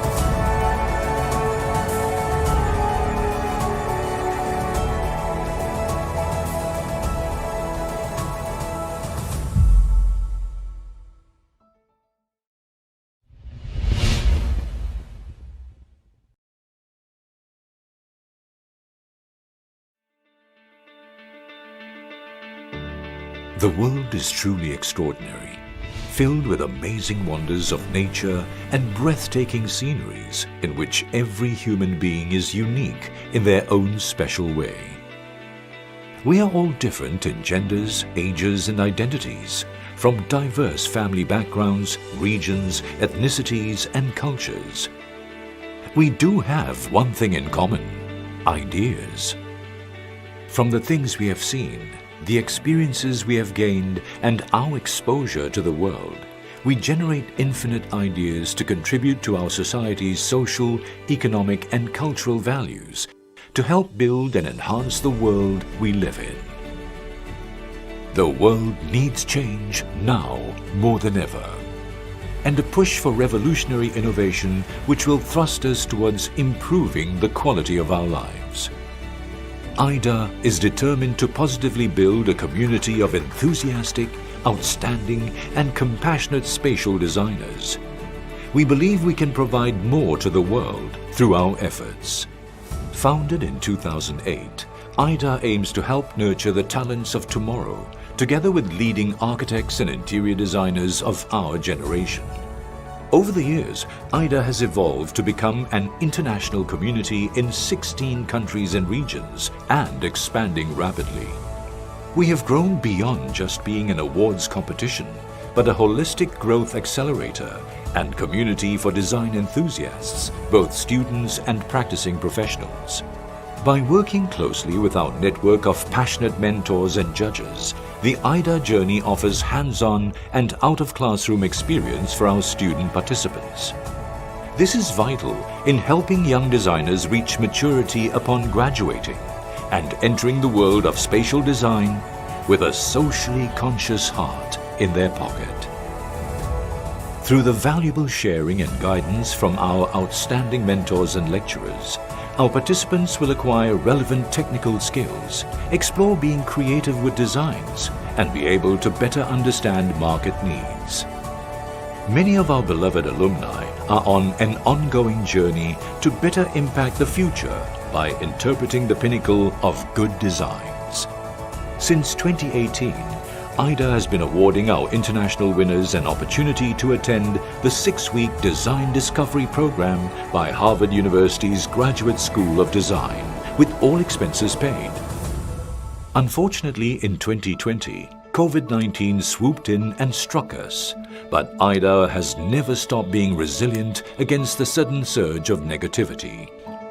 We believe in preserving hardship and embracing innovation until the day we can harvest the fruit of our success. Despite the pandemic, the 1,200 partnering educational institutions across Asia share our sentiment. The number of entries did not dwindle, and participating students' morale alongside their mentors has never been stronger.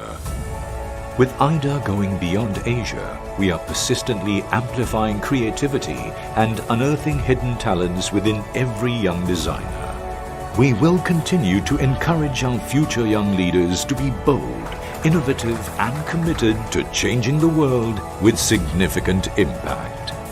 Be part of the AYDA family and join us in cultivating passionate design communities.